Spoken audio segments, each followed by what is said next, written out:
That nigga ain't like a woman. Like Muslim or something, but he just ain't like it, period. All that. Anything you would think of. He ain't fool with it. We give praise, esteem, and honor to the Most High Yah, name of Yahushua HaMashiach today. Appreciate everybody. John chapter 5, verse 39. Search the scriptures, for in them you think you have eternal life, and there they will testify of me. Do not come to me that you might have life. I receive not honor from men, but I know you, that you have not the love of Allah in you. I come in my Abba's name, and you receive me not. But another shall come in his own name, him you will receive. How can you believe which receive honor one of another and seek not the honor that comes from Allah only? Do not think that I will give you the Abba that you trust. As you believe Moses, you would have believed me, for he wrote of me. But if you believe not his writings, how shall you believe my words? Proverbs 15 and 22. 22. Praise the Lord. Praise the Lord. Keep on rolling on what we were rolling on. I hope everybody doing all right. It's a Sabbath. It's a Shabbat. It's the cease and desist order has been given. Let's give thanks and praise to Yahuwah for it. Without counsel, purposes are disappointed, but in the multitude of counsel are established. One of the things that we ended on Wednesday was looking at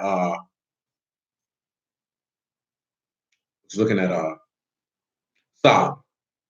But it's a few things that cycle through my mind and dealing with that. And notice what he was looking at, that without counsel, purposes, your plans, your motivations will be disappointed. But he said in the multitude of counsels, this again, they are established.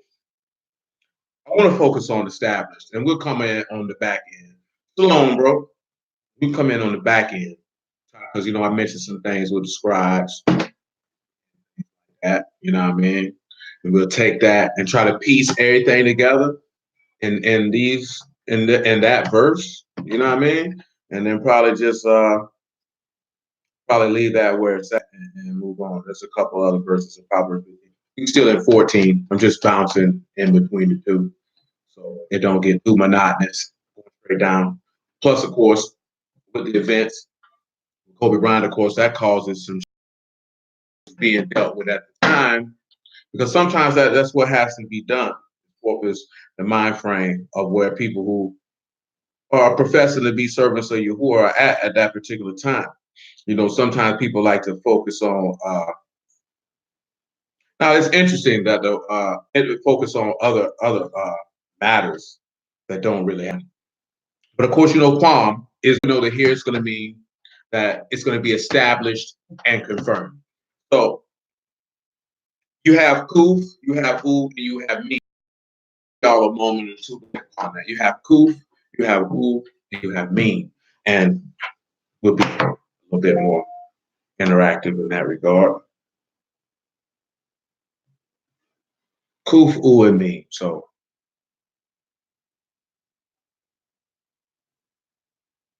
first thing we'll do is we'll look at Kuf and see the things that are to it. We know light and final, but you have the back of the head, circle, time, condense, least, sun at the horizon.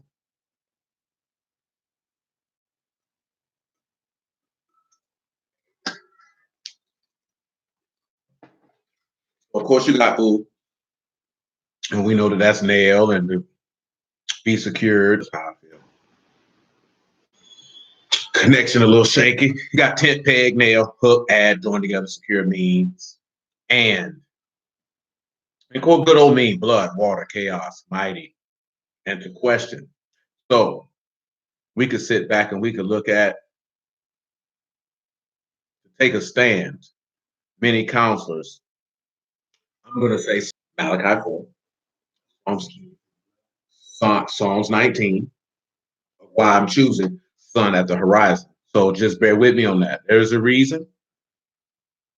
So we take that Kuf and we're going to say sun at the horizon.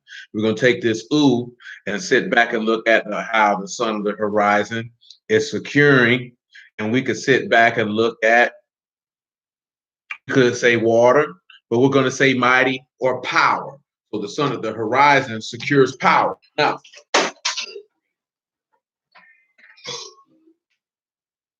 Now, why am I saying that? Because again, we referenced something in Psalms 19 on Wednesday and Malachi 4. So that means we would need to take a trip back to Psalms 19. Pick it up at verse 1.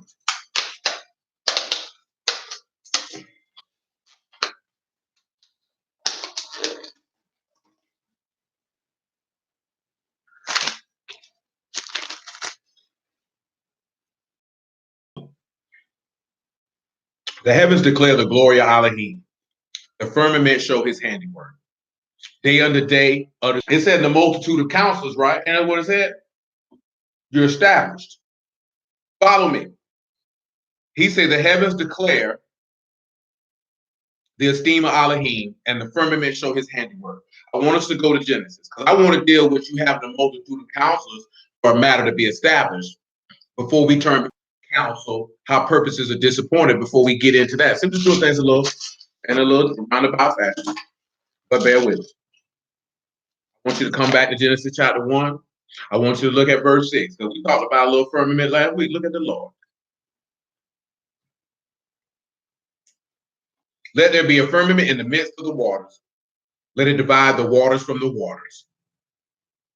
So Elohim called the firmament heaven, and the evening and the morning were the second day. Elohim said, let the waters under the heaven be gathered together under one place, let the dry land appear, and it was so. Elohim called the dry land earth, and the gathering together the water called he seas, and Elohim saw that it was good.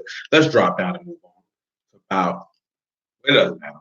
Elohim said, let the earth bring forth grass, the herb yielding seed, the fruit tree yielding fruit after his kind, whose seed is in itself upon the earth, and it was so.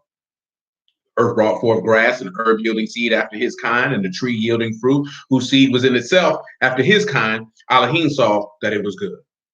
And the evening and the morning were the third day. Now pause. Is in itself was made on the third day. Who on here can tell me why that's relevant? Can anyone tell me why that's relevant versus what we're dealing with right now?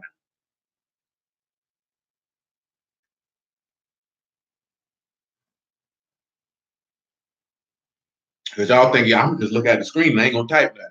Okay.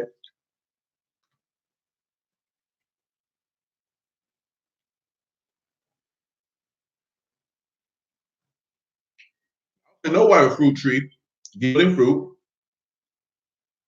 after his kind, whose seed is in itself upon the earth, and it was so, and that this happened on the third day.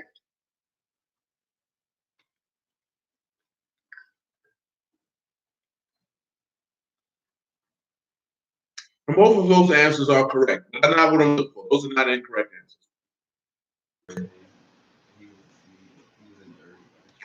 And there we have it. I'm gonna go back. First, let's look at the fruit tree yielding fruit after his kind. So pause from Genesis chapter 1, still holding Psalms 19. You can keep Proverbs 15 and 22 as your reference point. We're dealing with the word quam. The horizon secures power or mighty, however you want to look at it, or strength, however you want to look at it. So John 12, verse 23. Matter of fact, make it 20. In John chapter 12, things that y'all already know, stuff to start rolling to your mind. After Galatians chapter 3, if we want Galatians 3 and 13, I want you to get Daniel chapter 9. I want you to get verse 27. Praise be to you. John chapter 12, verse 20.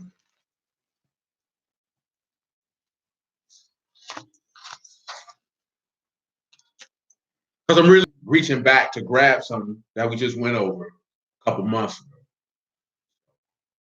Actually, John 12 and 20, that came up to worship at the feast. Now, I want y'all to know this is Passover. You can go reference verse 1. Passover. This is the feast that they're at. They're at Passover. And there came certain Greeks among them that came up to worship at the feast. The same came therefore to Philip, which was at Bethesda of Galilee, and desired him, saying, Sir, we will see Yahusha. Philip come and tell Andrew again, and again Andrew and Philip tell Yahusha. Yahusha answered them, saying, The hour is come that the son of Elohim should be esteemed. Excuse me, it's not Passover, it's 6 days before Passover. My apologies. So this is leading into Yahushua's death according to the gospel alone, but if it die, it bring forth much fruit. Now, why is that relevant? We just went over not too long ago, excuse me, 2 Kings 19 and verse 29, that you got to take root downward to bear fruit upward. We just talked about Daniel chapter 4 when he said, cut the tree with its yielding fruit or seed after his own kind. So now we see here that Yahushua says that you have to abide in the heavens. He made the earth, made the tree, which is able to bring forth fruit and raises on the third day. So what does this tell us? What is this telling us, or what we're reading in Psalms 19 that Yah willing we'll look at in the full of when the multitude of counselors things are established? Because by the time we complete this, is that how you will see that the heavens is emblematic of what is in the earth, and that they are the multitude of counselors, so that the gospel or the matter can be established or be firm. Because we just talked about this Psalm 19, it tells you that the heavens declare the gospel, so you're not skating away. You know what I'm saying? You're not skating away. It also shows us when the separation of the heavens first and then the earth. I was slain from the foundation of the world and then put forth on the earth to complete the task that was already completed in heaven. Because you know, as he taught us how to pray unto the Father, that so in earth as it is in heaven. And that is people's biggest malfunction, is that you don't want to operate in the earth as according to the will that the Father has established in heaven. It's offensive to you. I just told a brother this the other day, that people hate Yahuwah. And nobody wants to stand up and look people in the face and just say, man, just go ahead and say you hate the man, because it's evident of when you hear certain things that he stands for and what he is about, how you react to them. This is why Hebrews chapter 4 and 12 tell you that the word is sharper than any two-edged sword, dividing asunder to the joints and marrow and to the soul and spirit. It is a revealer of the thoughts and intents of the heart. The word gonna show it. The word gonna show it. The word is gonna show exactly what's in your heart. It can't be hid. That's why people say you can't know what's in a man's heart, the lies you tell. Because if you want to know what's in a man's heart, just mention the word of Yahuwah. Mention it with understanding, and you'll see everything you need to know. You'll see everything you need to know. Guaranteed. Because if Yahuwah has told you through the writer of that epistle to the Hebrews that the script is a thought and intent of the heart, it will show what is in a man's heart. It show what's in a man's heart. You know, he told you that in Hosea chapter 6. I hewed them pieces. It's going to reveal it. There's not an intent. It's not a thought. It's not an invention. It's not a plan. It's not a desire that the word of Yahuwah will reveal. Not a one. It'll show it. See, that's why I don't be understanding how people be getting like this, that, and to show that that's what they want to do. And on the latter, you have to be very, very careful. Right? Out of the handling the word, you have to have the ability to understand. These people don't know, and they don't know what they don't know. You know what I'm saying? They out the way. They don't know. You know what I'm talking about? So you have to try to. This is one of the reasons I'm mentioning too. Why Paul said, "I make myself all things to all men, that I might say some." Not that you condoning or agreeing with what they're doing, but you're trying to understand their mindset in order to deliver the word to them. Because at the end of the day, it's just the compassion of Yahuwah. He wants men to be saved. He doesn't have a desire for men to perish. But his enemies, he hates you with a passion. He ain't got no problem. Ain't no problems. What do you say? Ain't no problem. Ain't no problem. But let's continue. John chapter 15. I'm finishing.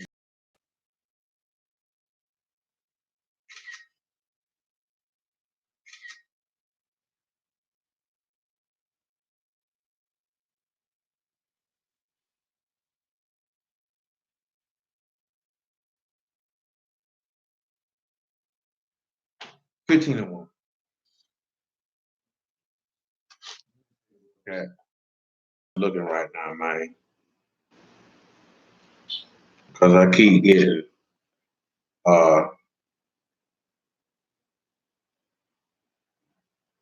warned about how Not bad, the doggone signal. It's still rolling up. 15:1. I'm the true vine, and my Abba is the husband. Every branch in me that bears fruit, he take away, and every branch that bears fruit, he purge it, that it bring forth more fruit. Now you are clean through the word which I have spoken unto you. Abide in me, and I in you, as a branch cannot bear fruit of itself, except it abide in the vine, and no more can you, except you abide in me. I am the vine, you are the branches. He that abide in me, and I in him, the same bring forth much fruit. For without me, you can do nothing. Now Yahushua made a statement in the 14th chapter of John, my apologies, about him dwelling in you. He made the same statement in John 17. Now he just told you that he's the vine. He also told you that if a seed abide in the ground, it abide alone, but if it die, bring forth much fruit. Now he's the fruit tree yielding fruit after his own kind, whose seed is in itself upon the earth, and it was so. Now, didn't it just say here that if they abide in him, that they would bear fruit? So they would be the fruit that's in him, or the fruit of his body. Pause. Psalms 89. I still got Galatians chapter 3 and Daniel chapter 9. Psalms 89. Thank the Lord. Just real quick. It's still gonna tie in, and then we'll look at, gotta look at both, make I'm feeling in depth this evening. I don't go nearly as in depth as we used to. I know that's be hard for some people to stomach. Some of you are new and you're not aware of that. Some have been around for a long time, and they know full well that if I feel in depth, you better have your pen ready. And if I'm talking too fast, let me know. I said Psalms 89. I meant Psalms 132. My apologies. I need. That's my bad. Psalms 132 and 8. Psalms 132 and 8. Arise, O Yahuwah, into your rest, you and the ark of your strength.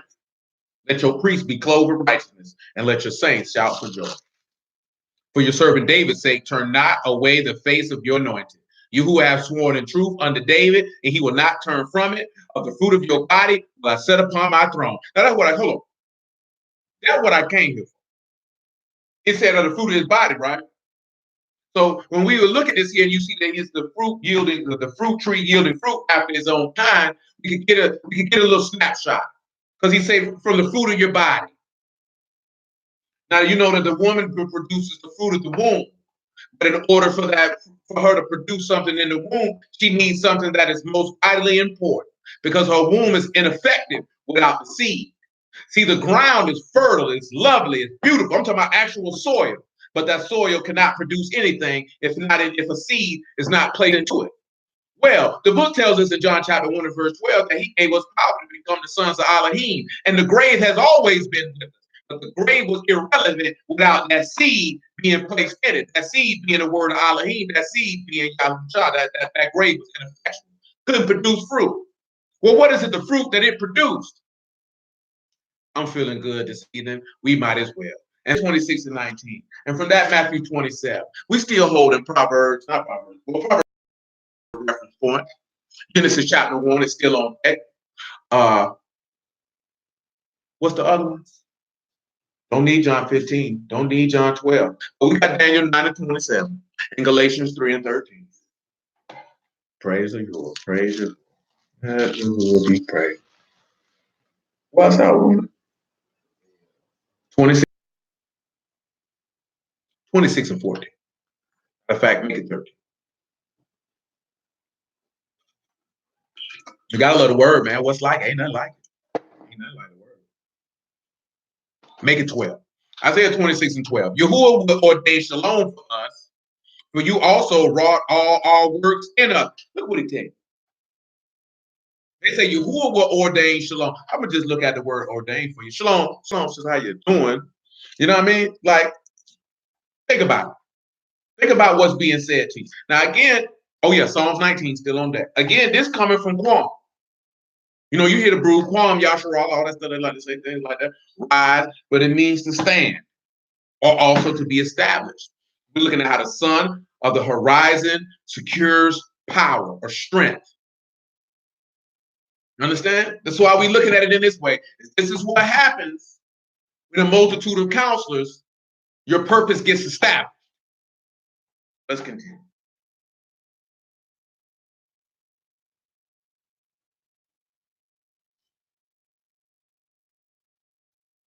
I just want the word for ordained. And it is Shaphat, and that's the set in place of ordained. Why did I want to look at that? Because I wanted to see the characters. Sean, Pay, and Tao. So what are you looking at? The word pairs you to the covenant. This is what he's saying that he's ordained. He is appointed that you be joined to Shalom. So he's appointed that you should be joined to the authority that destroys chaos. This is what he's saying. He wants you to be joined to Yahushua because he destroyed the chaos of death. Also, he destroys disorder and dysfunction. See, a lot of people don't want to come to Yahuwah because they want to continue to operate in dysfunction. And I'm not talking about dysfunction in the sense of how we see dysfunction in the world. We don't want to operate in the Yah ordained roles. And why we don't want to operate in the Yah ordained roles? Because just like there's a book that Pat Riley wrote many, many years ago, and the saying is true, it's the disease of me. You know what I'm saying? There's a reason why Yahuwah says that he resists the proud and gives grace unto the humble, because he cannot give. That's why he says in the pride of life. That's why he says there's nothing in the world but the lust of the eyes, the lust of the flesh, and the pride of life. Because the pride of life is the disease of me. That means you can't be down with the squad because you gonna come before the squad.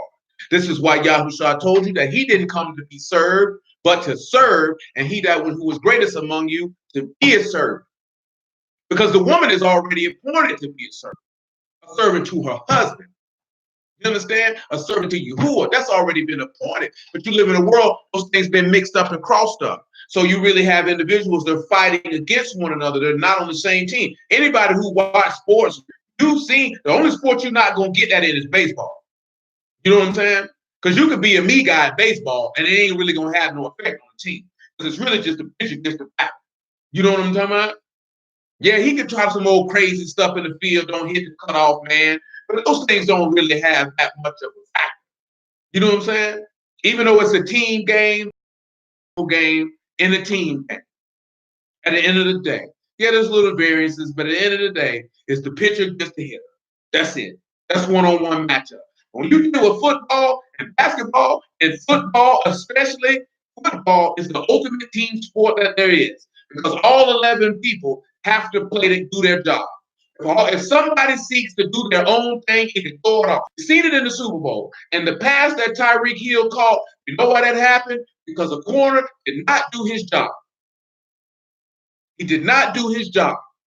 And it cost him 44 yards, which eventually set up the domino effect that caused him to lose the game. Why am I mentioning this? Because they were playing cover three.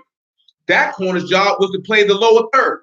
You know what I'm saying? The upper third. He seen a receiver coming up in the flat and broke down on that. So since he broke down on that, that allowed the person who's coming behind him or that receiver, Tyreek Hill, to have a large void where he was supposed to be. Because all he had to do was just do his job. You didn't need to come over there and do this man's job because that's what he's there for. If anybody listen to Bill, that's all he's screaming. What Bill Belichick tells do all the time. Just do your job. You wonder why them people have been successful for 20 years because he preaches, just do your job. And if people want to be successful, you know what you got to do? Do your job. You want your marriage to be great? Do your job.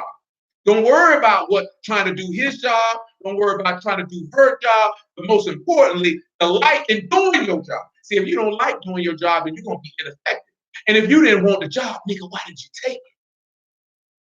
See, that's the question you have to ask yourself. Why are you taking jobs you don't want and don't like? And then be on the job complaining all day and thinking somebody finna feel sorry for you because that's what you wanted. Oh, but you know why you wanted it? Because you created an illusion, probably based off of media programming of some sort, of what you thought this job was. And then you get in the word of Yahuwah and you find out that that job is not this, it's this. Now you don't like the job. You know what I'm saying? And why is that coming from? The disease of me. And you can't serve Yahuwah with that mindset of the disease of me. You know, Yahushua made a statement in the book of Acts. You know what he said? It was better to do what?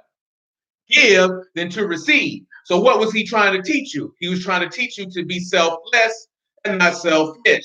And not every time you look at a situation to look at it how it benefits you. You know what I'm saying? How does this benefit the? Because see, as a man, you can't make decisions based on how this benefits you. You're supposed to be making decisions on how this benefits everyone under your roof. It means all the kids, the wife and all. This is how you're supposed to make decisions. Because technically, what are you? You're the owner, you're the vice president of operations, you're the general manager, you're the coach, and the star player. You know what I'm saying? You all of that. So you can't lead, you can't do that. You have to set the standard and the culture in order for everyone else on the team to buy into that culture. They're not going to buy into a culture that you want them to do if you're not the living example of. See, you have some men, they know. I don't want to digress too far, but this is important that I mention this and I'll move on. Joe Montana, that was my nigga. You know what I'm saying? But Joe Montana, because some people feel like some people who are leaders, they got to be vocal and rah-rah and this, that, then the third. Joe Montana was not that type. He was very quiet. He led by example. He inspired by the work that he put in and how he conducted himself. That's how some people lead. Some people feel the need to be vocal and inspirational. Some people do both. You know what I'm talking about? But at the end of the teammates are looking at the head of the team. Whoever the best player on the team is, no matter what sport it is, that's who the players are looking at. You know what I'm saying? And then they're looking at, is he buying into whatever the coach is saying? Because if they see the best player buying in, then they have to buy into that coach. They know they have to eat. They're going to get you off the roster. Well, when you look at it this here, Yahushua is the star player on the team. Elohim is the coach. He done sent his son and showed you that this is the way. So when you see this, you got to buy it. If the star player did it, what's your excuse? This is male or female. If the star player did it, you have no excuse for not buying in. You know what I'm saying? Because he's trying to get you to come and be a part of a culture. Why is that important? Because in sports, no team is the same the next year. The players always change.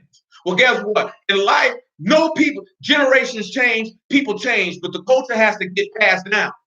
You know what I'm saying? It started with this player, and this is the culture that we pass down to each athlete that joins the organization. This is why I mentioned that last week. When you're dealing with that word, you have to teach that to your sons because this is how the culture gets passed down from generation to generation.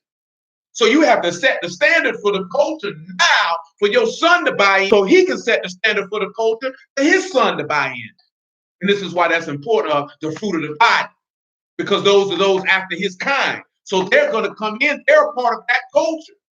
They bought in. What did we do? Go back. What started us going through Proverbs? Proverbs 23 and 23. Buy the truth and sell it now. Acquire or possess the amount. You got to buy into the culture. You know what I'm saying? And when I'm talking about culture, I'm not talking about garments. I ain't talking about names. Though language is important to a culture, don't get it misunderstood. We talk about the ways and doings, how you operate, the roles that are set. Everybody has a role to play on the team. And if you are not committed to your role on the team is doomed to fail. Like, I don't want to play this position. How dare you? You know what I'm saying? And open your mouth and say you're a servant of Yahuwah. And this doesn't matter if you're married or whether you're not married. You have a role to play on the team. And you gotta play it. It's even more so when you begin to have a family. Don't get married if you don't want to be a wife and play that role under what Yahuwah has ordained. Don't get married if you don't want to be a husband and play that role that Yahuwah. Don't do it because you're going to cause the team to lose. And in this case, this loss is eternal. They say, oh, next year we'll come back and get him and come back harder. You're going to lose your life. That's the seriousness of the matter. That's why you always have to move with a sense of urgency. See, some people say, "Oh, you're making me feel rushed." No, you're not rushed because you feel you're lackadaisical and you're complacent. So you feel like you got time to play around and kick around. But he told you, he's saying, the Lord of that servant will come at a time when the servant is unaware because you didn't move with a sense of urgency. Moving with a sense of urgency means moving with a purpose. You understand? That's moving with a purpose. When you're moving with a purpose, you operate differently. When you don't have a purpose, you play games. You know what I'm saying? You waste time. You canoodle around and you plan and you twiddling your thumbs because you don't have. When you serve Yahuwah, you moving with a purpose. As a man, you're supposed to have a purpose that you're moving towards, and the whole family is supposed to be behind that purpose. And if they're not, what purpose do they serve? They serve none. Continuing. Verse 13.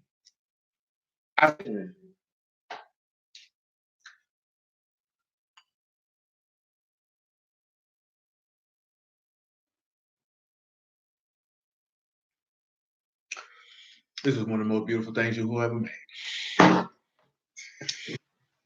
promise you. That junk hit the spot every time. It is never a time when that watermelon juice is not delightful. Never a time. Not no other brand. Just this one. Just that one. Yahuwah Elohim, other lords besides you have had dominion over us. But by you only will we make mention. Have you visited and destroyed them and made all their memory prepared? Look what he said, right? He said other lords have had dominion over us, right? And you sit back and look at that. Who had dominion over?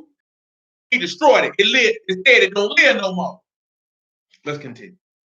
You have increased the nation, O Yahuwah. You have increased the nation. You are esteemed. You have removed it into the far unto all the ends of the earth.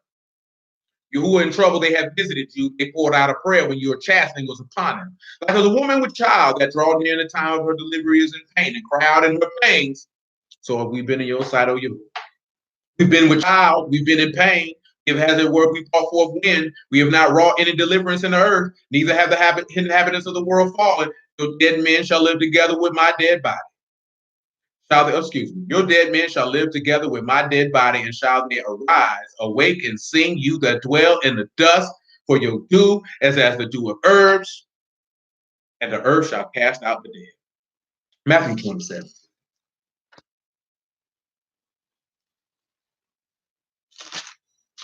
Now remember, this is springing from Genesis chapter 1.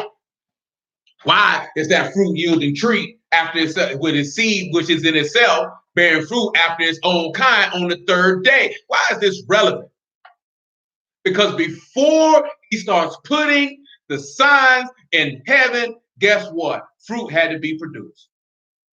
Something had to be done first. We don't even sit back and notice that.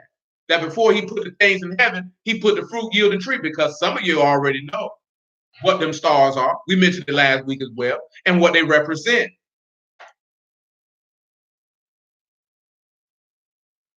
27:50.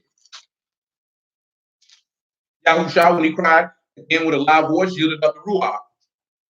And behold, the veil of the temple was rent in twain from the top to the bottom, and the earth did quake, and the rocks rent, and the graves were opened, and many bodies of the saints which slept from the dead, they resurrect from the dead, and came out of the graves after his resurrection, and went into the Kadash city, and appeared unto many. These are the fruit of his body. These are the fruit of his body, and they're after his kind, because it said the bodies of the saints which slept that arose, which means the dead and the Mashal, they're after his kind. So you have to be, that's why you got to be born again. That's why he uses the baptism as symbolic of his death, because you have to be born after his kind. You have to die to sin to be raised the son of Elohim to be after his kind, because you got to be planted to bear root downward, to bear fruit upward, because you're not after his kind. That's why you have to be converted. See, all this other stuff nigga talking is all well and good. But if you're not converted, how are you after his kind? You have to be born again. You have to receive the Ruach. It is imperative, or you don't belong to him. That's why that says that in Romans chapter 8. You are none of his. You're not of his household. You're not of the fruit of his body. You're not of his loins. That's why he said, I don't know you. You ain't none of my son. I don't let pastor turn in the house. That's why he told you if you take the chastisement, you be a son. But he said if you refuse the chastisement, you be a pastor. Because he say everybody is exercised by the peaceable fruit of righteousness when it comes to the chastening and the correction of Yahuwah. But nevertheless,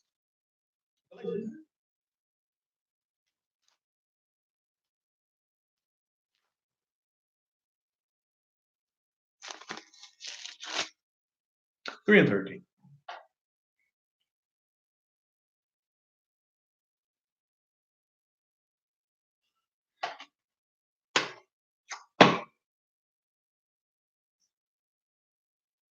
Hamashiach have redeemed us from the curse of the law, being made a curse for us, for it is written, cursed is everyone that hang on the tree.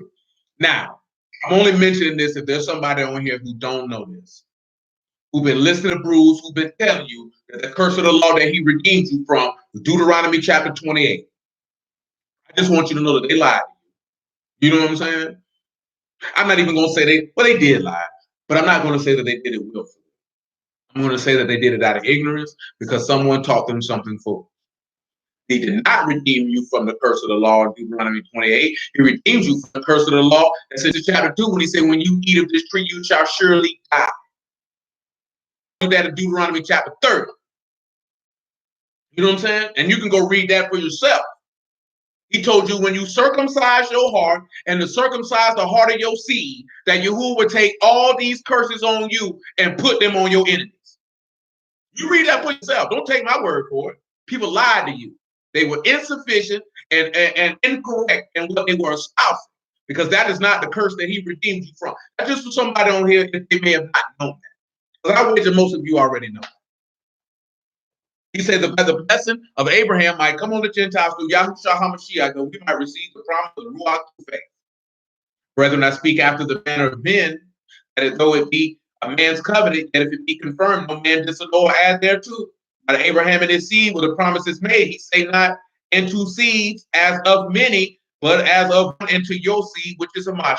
And notice that he says seed after his kind, because you gonna have to. See, in Galatians at the end of the, go ahead, drop down, right? Verse 26. Verse 26. Matter of fact, make it 23. And we'll go ahead and mention something else that most of y'all who've been serving you for a while know is a lie. But if it's somebody on here who don't know, we shall go through it now. But before faith came, we were kept under Torah, shut up unto the faith which afterwards should be revealed. Wherefore Torah was our schoolmaster to bring us unto Hamashiach, that we might be justified by faith. See, insufficient teachers again tell you that the law being the schoolmaster was a little bit Levitical priesthood. Bold-faced lie. Because you should already know that in Isaiah 53, he said, the knowledge of my righteous servant will justify many. So the law being your schoolmaster to bring you to Mashiach is that it was testifying of Mashiach. The law was teaching you about the son of Elohim. And when you saw him, you would have known that this is the one who Moses wrote of. Why do you think he said this, right? What did he say? If you believe Moses, you would have what?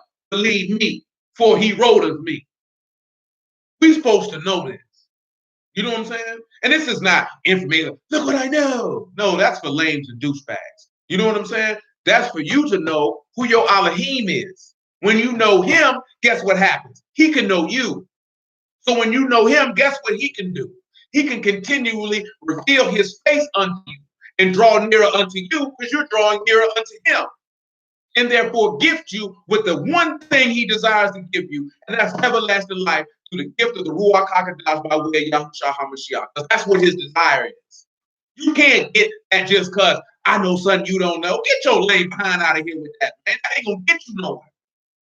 Do you want to know it because you want to know who to know this information to be told is to know your family lineage and how your family operates. That's how you can pass it down to the next generation. How you going to pass down something to somebody you don't know? That's why he say, how can he believe on him whom he have not heard? How you going to believe on somebody you ain't never heard of? How can you be in covenant with someone you don't know? How can you pass down something you don't know to a next generation for them to pass it down? Because Torah say teach it to your sons. So that means you have to know the man who you teaching them of. If you don't know him, how you going to teach them about him? And that's what we got going on in the earth. They don't know Yahushua. They don't know Yahuwah. So how they going to teach it? They can't. You know what I'm saying? They can't teach it. So they have to denigrate those who do. Indeed, indeed, indeed, indeed. Amen. True story. We go over here. Like you have to think about that. See, the whole thing that we're supposed to be doing is changing our perspective from an earthly carnal perspective to a spiritual heavenly perspective. You can't think like men. You have to think like Elohim. Do you ask Yahuwah that your thoughts be his thoughts? That your mouth be his mouth? That your words be his words? That your mind be his mind? It'll change and dictate how you operate. It tells you, as a man thinketh, so is he. That's why I tell y'all, when somebody say, oh, we all sinners, speak for yourself. You a sinner. I was a sinner. That was the purpose of me dying and being born again. I ain't no sinner. Speak for yourself. You know what I'm saying? Guess what happens? People will get offended. We all sinners. No, sir. You speak for yourself. And you have to be diligent and firm enough to say that, because you had a multitude of counselors so your purpose could be established. Yeah, you committed sin. You ain't supposed to stay like that. And you ain't supposed to take pride in saying you is one. Matter of fact, you should forget that you had ever done it. You know what I'm talking about? I don't lie no more. I don't steal. I don't fornicate. I don't commit adultery. I don't get high. I'm not a drunkard. I don't worship idols. Ain't no pride in that. That man say, look at the thing that you are now ashamed of. What profit did you have in it? And they want you to feel proud about being a sinner in the earth, rules and all, to make excuses for you not doing what you're supposed to do. It ain't hard not to sin. All it takes is two things. Matter of fact, let me say, Paul. It takes belief, it takes fear, it takes obedience, it takes discipline, and it takes consistency. And that's it. And when I say fear, that reverence for Yahuwah, you respect your father, so you're not going to disavow your covenant with him or disobey his instructions. You believe his instructions. And then you discipline yourself to consistently apply his instructions. It's not hard. It's hard because you don't have the desire to do it. When you don't have a desire to do something, you'll find 1,000,001 ways of why you can't accomplish that task. But see, this is not a voluntary. See, this is compulsory. It's not. You don't have a choice of whether you want to do this or not. And when I say that, well, we do have a choice. No, you got a choice, but you don't got a choice, because you ain't gonna have a choice to the consequences that you will receive. See, you have a choice in the reward. You don't have a choice in the consequence. Nevertheless, I'm finished with that. Daniel 9:26.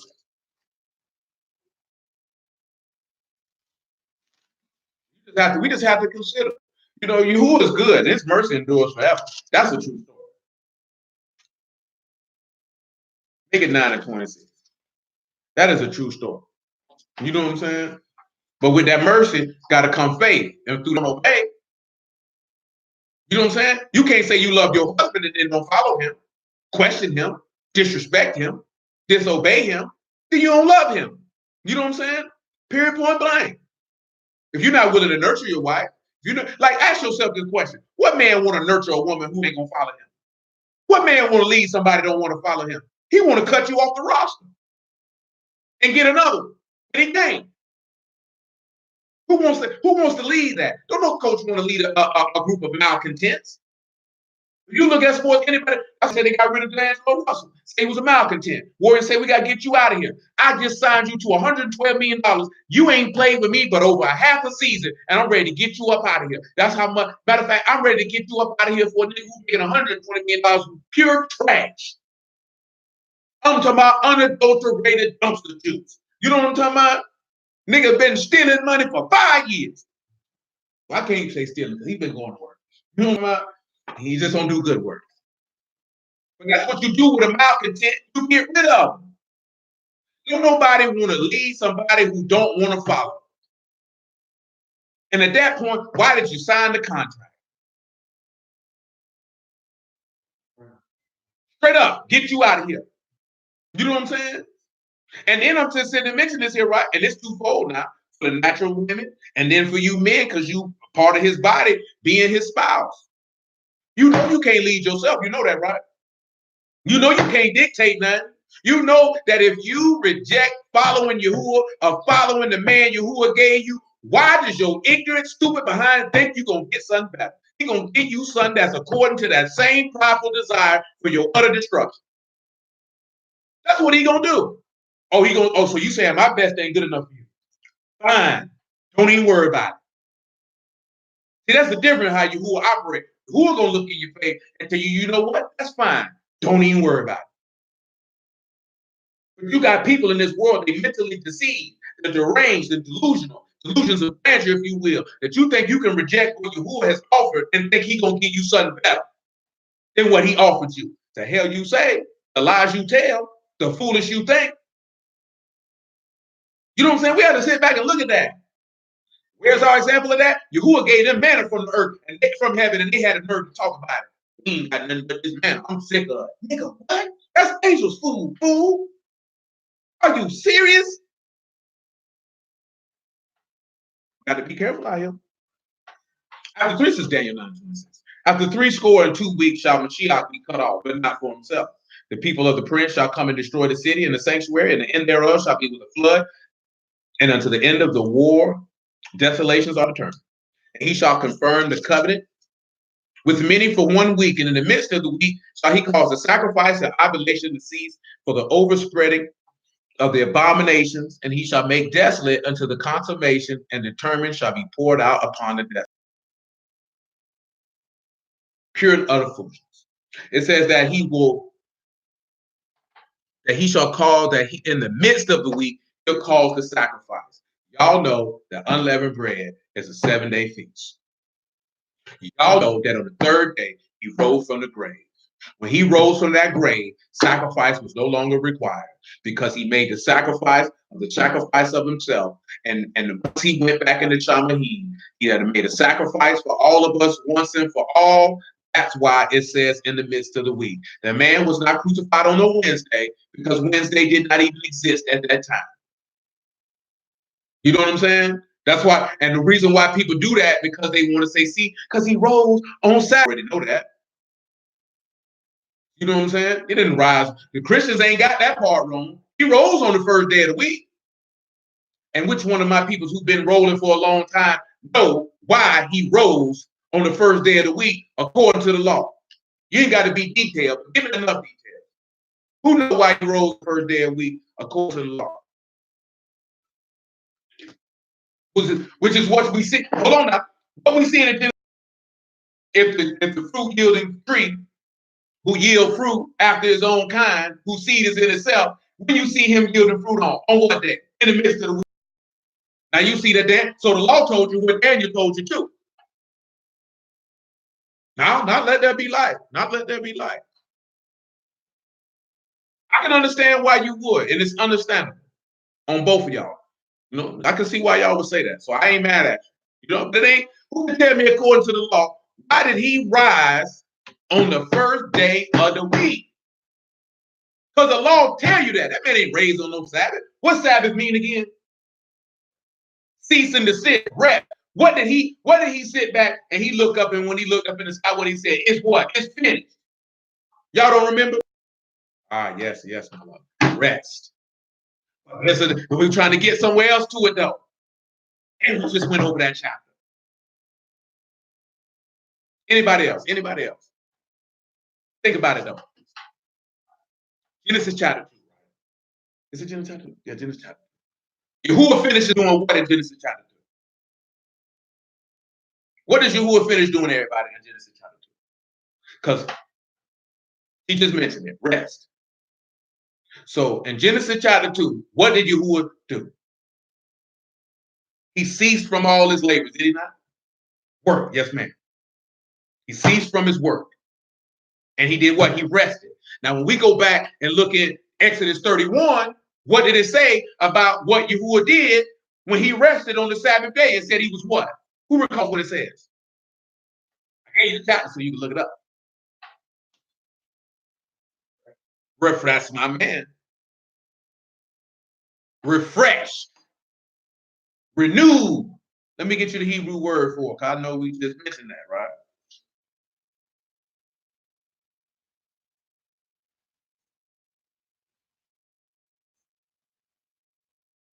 Because I don't recall that Hebrew word off the top of my head. Right there in verse 17.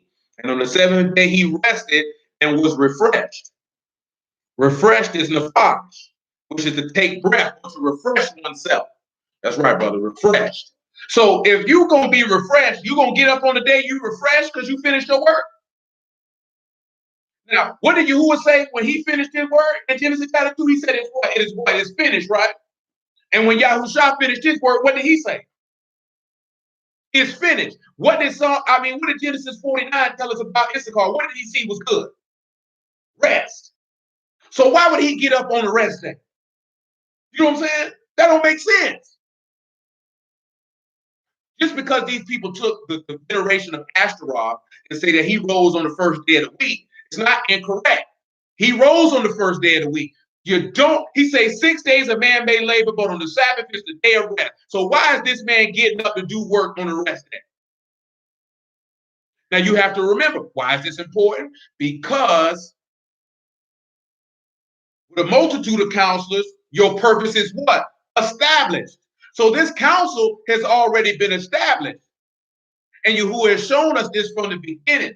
This is why I told you, that's why the Sabbath ceased and desist. And he said the same way that Elohim has ceased from his labor, we should cease from ours. So that you, remember it said to be refreshed or to take one's breath. You know what I'm talking about? So he got breath at the end of the Sabbath to get up. So why you keep the Sabbath? To be refreshed or to take one's breath? Because the words that I speak unto you, they are ruach and they are life. It's not for you to lay in the bed. It's not for you to be lazy. It's not for that purpose. It's not for that cause.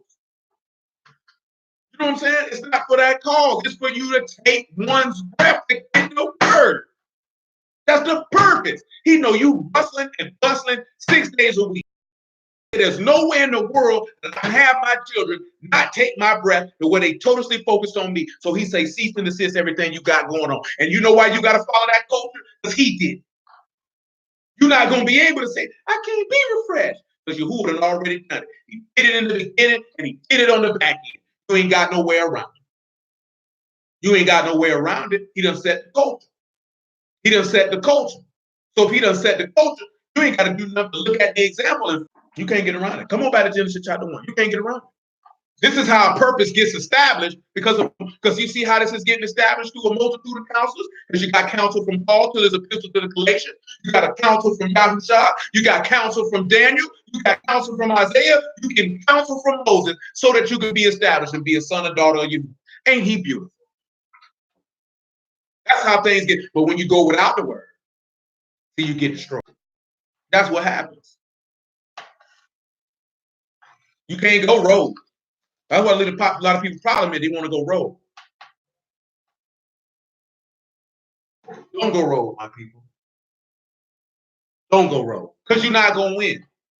It tell you in one of the Proverbs that there's no counsel or knowledge against Yahuwah. You're not going to win. You know what I'm saying? You're not going to win. I promise you, you're not going to win.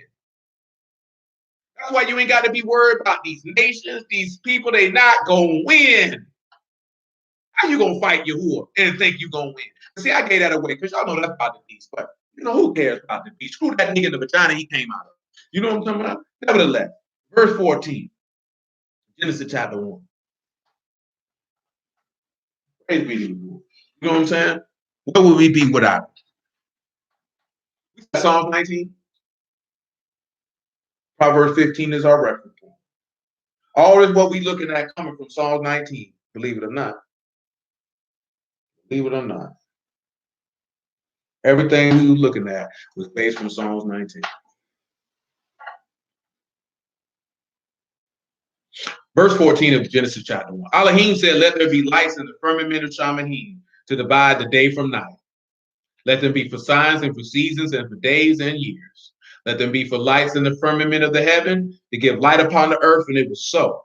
Elohim made two great lights, the great light to rule the day and the lesser light to rule the night, and made the stars also.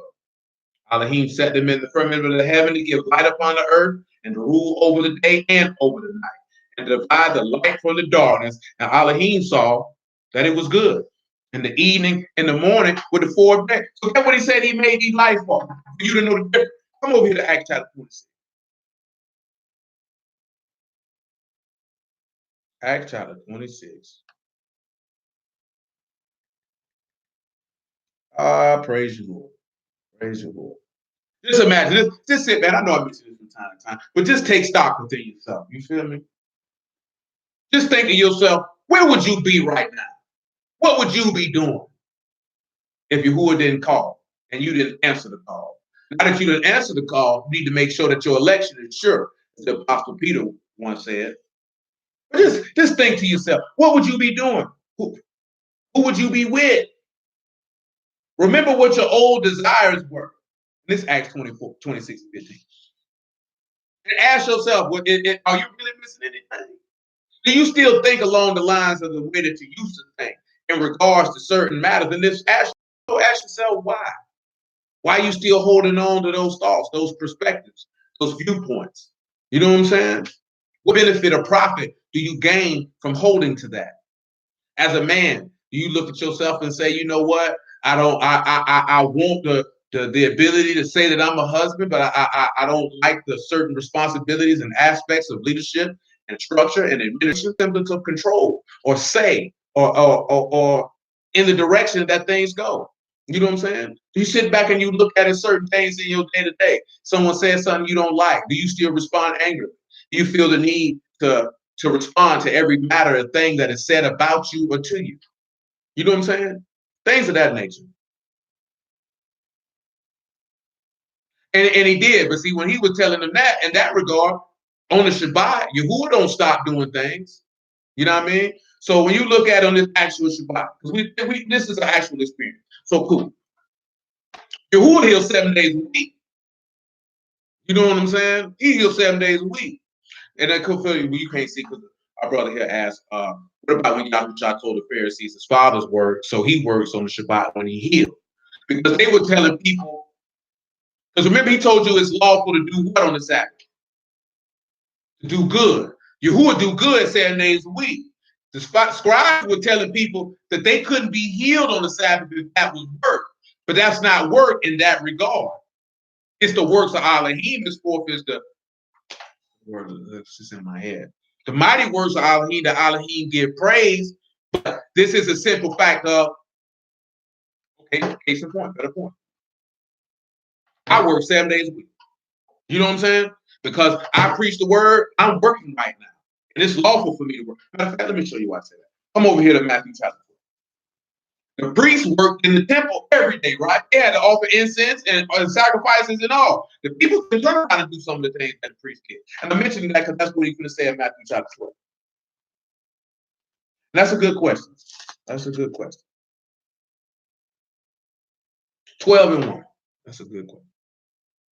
Because I can understand why you asked that based off what we're going through. Matthew 12 and 1. At that time, Yahushua went on Shabbat through the corn, and his disciples were hungry and began to pluck the ears of corn and to eat. But when the Pharisees saw it, they said unto him, behold, your disciples do that which is not lawful to do upon Shabbat.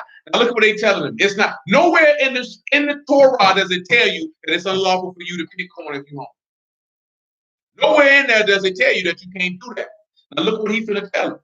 But he said unto them, have you not read what David did when he was a hungered, and they that were with him, and how he entered into the house of Elohim and did eat the shewbread, which was not lawful for him to eat, neither for them which were with him, but only for the priests?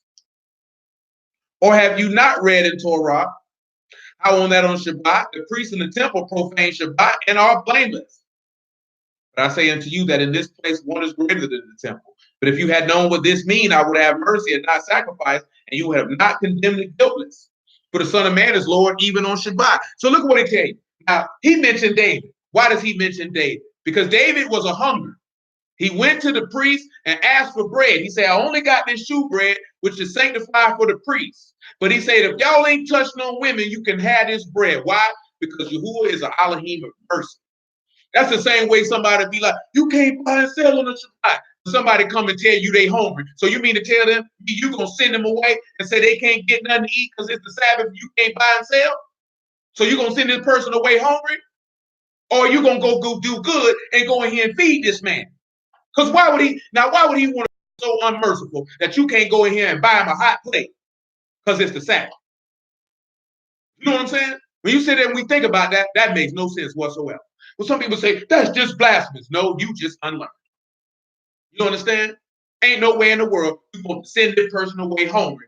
Talking about who loves you. Well, I can't tell it because you say you a representative of his and you sent me away hungry because it's the Sabbath day. And that's what them scribes were doing when they were telling the people not to be healed. Yahuwah showed mercy 7 days a week. Ain't a time Yahuwah don't stop showing mercy because it's the Sabbath. You know what I'm talking about? He's showing mercy by keeping his breath in our lungs right now. His mercies don't stop on the Sabbath. Don't you realize his mercy with us every time we get in a vehicle to go wherever we go on to hear the word on the Sabbath to let you get there safely? Ain't no stop. The work don't stop. Look what he say. The priest profane the Shabbat every day, every week, I should say. He's saying they blame us because they got to do the work. Because what does profane mean? To make common. Sabbath day, what they do on the Sabbath is the same thing they do every day. Yahuwah do the same thing every day. But when it comes to his works, and the reason why I mention this here, because we have to realize, and Yahuwah willing, in the future, we will have to go ahead to and expound that to show Yahushua's death, burial, and resurrection is akin to the 7 days of creation in Genesis all the way through. We're kind of looking at half of it right now, truth be told. You know what I'm talking about? But we have to look at that he had to recreate what was done in the beginning so that you can see how Moses wrote of him. So the same way his father rested on the Sabbath, he has to rest on the Sabbath. Because if he doesn't do that, then he's not Yahuwah. This is not a son of Elohim. Period. You know what I'm saying? We're not going to be able to see that. And that's why he didn't get up on the Sabbath. Why would he get up on the day and work when his father stopped working on the same day? He has to do the same thing. You know what I'm saying? But I understand your question. And let me know if that was enough to satisfy your query. Where were we at? Genesis chapter 1. Because I know that's probably new to you. So it's something we went over. Shoot, what that's years. Years, probably about 5. Going on 5 at this juncture. Praise Yahuwah indeed. Praise Yahuwah indeed. So let's look at that, right? I'm gonna bring back that word stars again. I just want us to think for a moment. Oh, it was Acts 26 and 15. My apologies. Acts 26 and 15. I was reading it off the phone and not off the book to keep the page where it was at. On the phone. Phone lock threw me out. Acts 26 and 15. And I said, who are you, Lord? And he said, I'm Yahushua whom you persecute. But rise and stand upon your feet, for I have appeared unto you for this purpose, to make you a minister and a witness, both of these things which you have seen, and of those things in which I will appear unto you, delivering you from the people and from the Gentiles unto whom now I send you, to open their eyes and to turn them from darkness to light, for the power of Hashatan and the Elohim, that they may receive forgiveness of sins, and the inheritance among them which are sanctified by faith that is in me. Now let me pause for a second. Was a good friend of mine, man, good brother, man, that I know. You know what I mean? He asked me this question: is there a Hashatan, or is everyone Hashatan?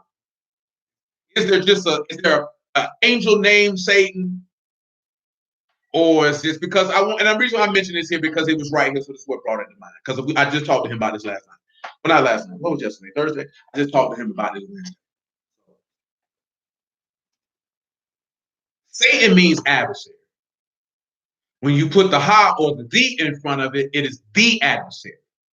I think we discussed this when we were looking at why Yahushua said to Peter, get behind me, Satan. Because as I explained to him, I'm explaining to y'all, not just in case y'all are not aware. When you savor the things that be of man, that makes you a Satan or an adversary. Because you're going to be opposed to the things that are Elohim. Or if you're carnal. If you're carnal, then you are an adversary by default. But then you have the adversary. You know what I'm saying? And that is the person who in Revelations is called an old serpent, also known as Satan and the devil. Old serpent is also whisperer. You know what I'm saying? But he's an accuser of the brethren. If y'all recall, like he did in Job, he went and he accused Job to Yahuwah. So why do I say all this? And I think I said this to y'all recently, but if I have and I'm about to be redundant, forgive me. But clearly it needs to be restated. The book of Revelation say how he accused the brethren night, correct? So I think, and I know I've said this many times over the course of years, Satan is a real live buster.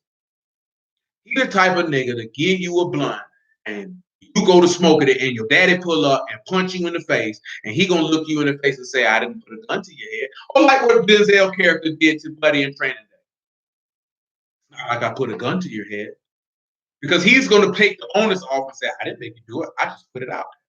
But before he does that, he has went before Yahuwah and accused you.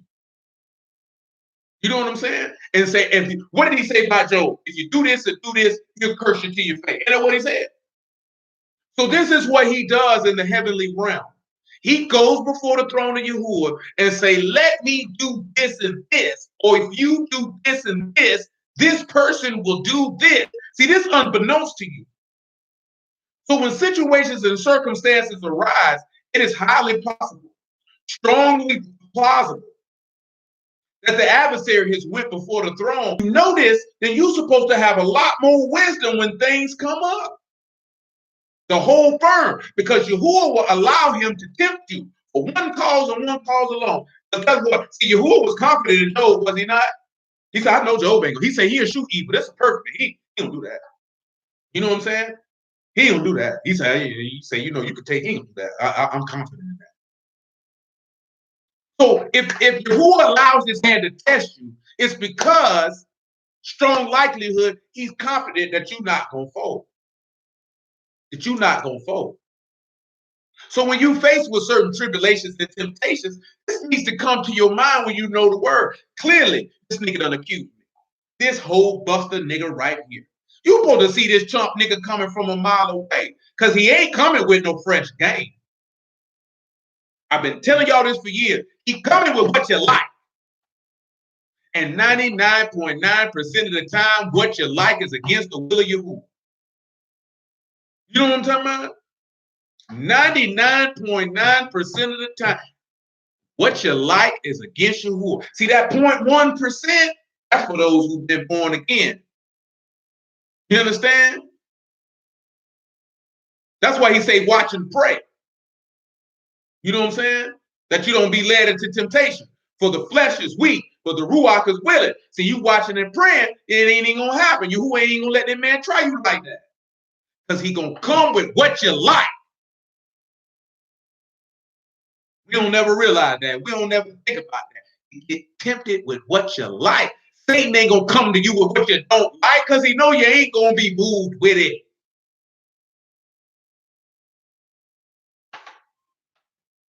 Now that's some game for you, man. You take it, do what you want to with it. You know what I'm talking about? But I'm letting you know, he's gonna come with what you like. So if you start seeing an influx of things that you like that know that to take you away from Yahuwah, just know that 99.9% of the time, 9 times out of 10, this nigga don't went before Yahuwah and said, if you giving this here, I bet that nigga do this right. And you can't let that whole nigga have the satisfaction. See, a lot of the biggest problem that we have is you allow people and things that don't matter to get from you. Because guess what he gonna do? I told you, I told you. You really want that whole nigga to gloat like that? You really want him to have the opportunity to say, I told you that nigga was gonna do it? I told you she was gonna do it? Don't give that coward bastard the satisfaction. A real Trump bastard.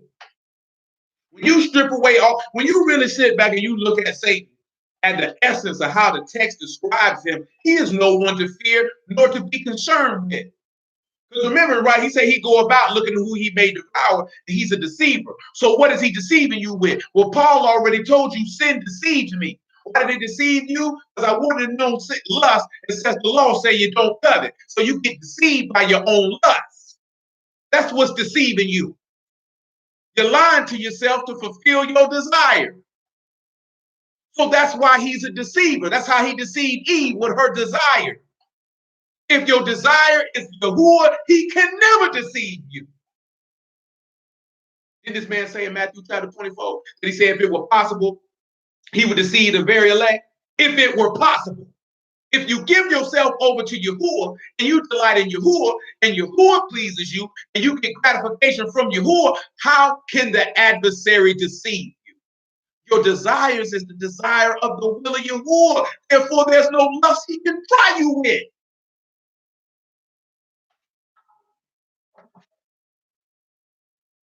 But hey, what do I know?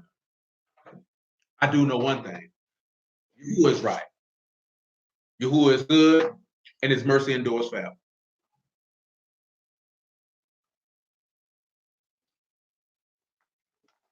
With that being said, 1 John chapter 1, verse 3. Yahushua told us to notice he said to turn them from darkness to light. Because you can look outside right now and there's stars. Because true story, y'all know this. The stars and the moon are out during the day, are they not? Now you can't visibly see the stars for the most part during the day. But you can see that moon. You know what I'm talking about? That light shine. You know what I'm talking about? Nighttime, that moon shining light. Them stars giving light. What did he say them lights was for? To divide the light from the darkness. Because whether it's daytime or nighttime, Yahuwah is being esteemed because his lights, you understand, his lights or his offspring is manifested light or separating right from wrong, life from death, sin from obedience. That's the point. So when you see what he's saying, Psalm, that's why we look at the sun of the horizon secures might. Because Yahushua is on that horizon or on that line, if you will. You understand? So when the sun is in the horizon or in the firmament, guess what it's securing? It's securing strength. Well, how did the sun get in the horizon? Because he offered himself up. So when he offered himself up, he went into heaven or to be fixed in the firmament, if you will, to make what's the word I'm looking for? To make intercession on your behalf. You understand? To cause you to become the sons of light. He told you in Daniel chapter 12 that you would shine like lights in the firmament. Because I mentioned I was going to grab the word for stars. So let me do that right now before I make myself out to be a liar.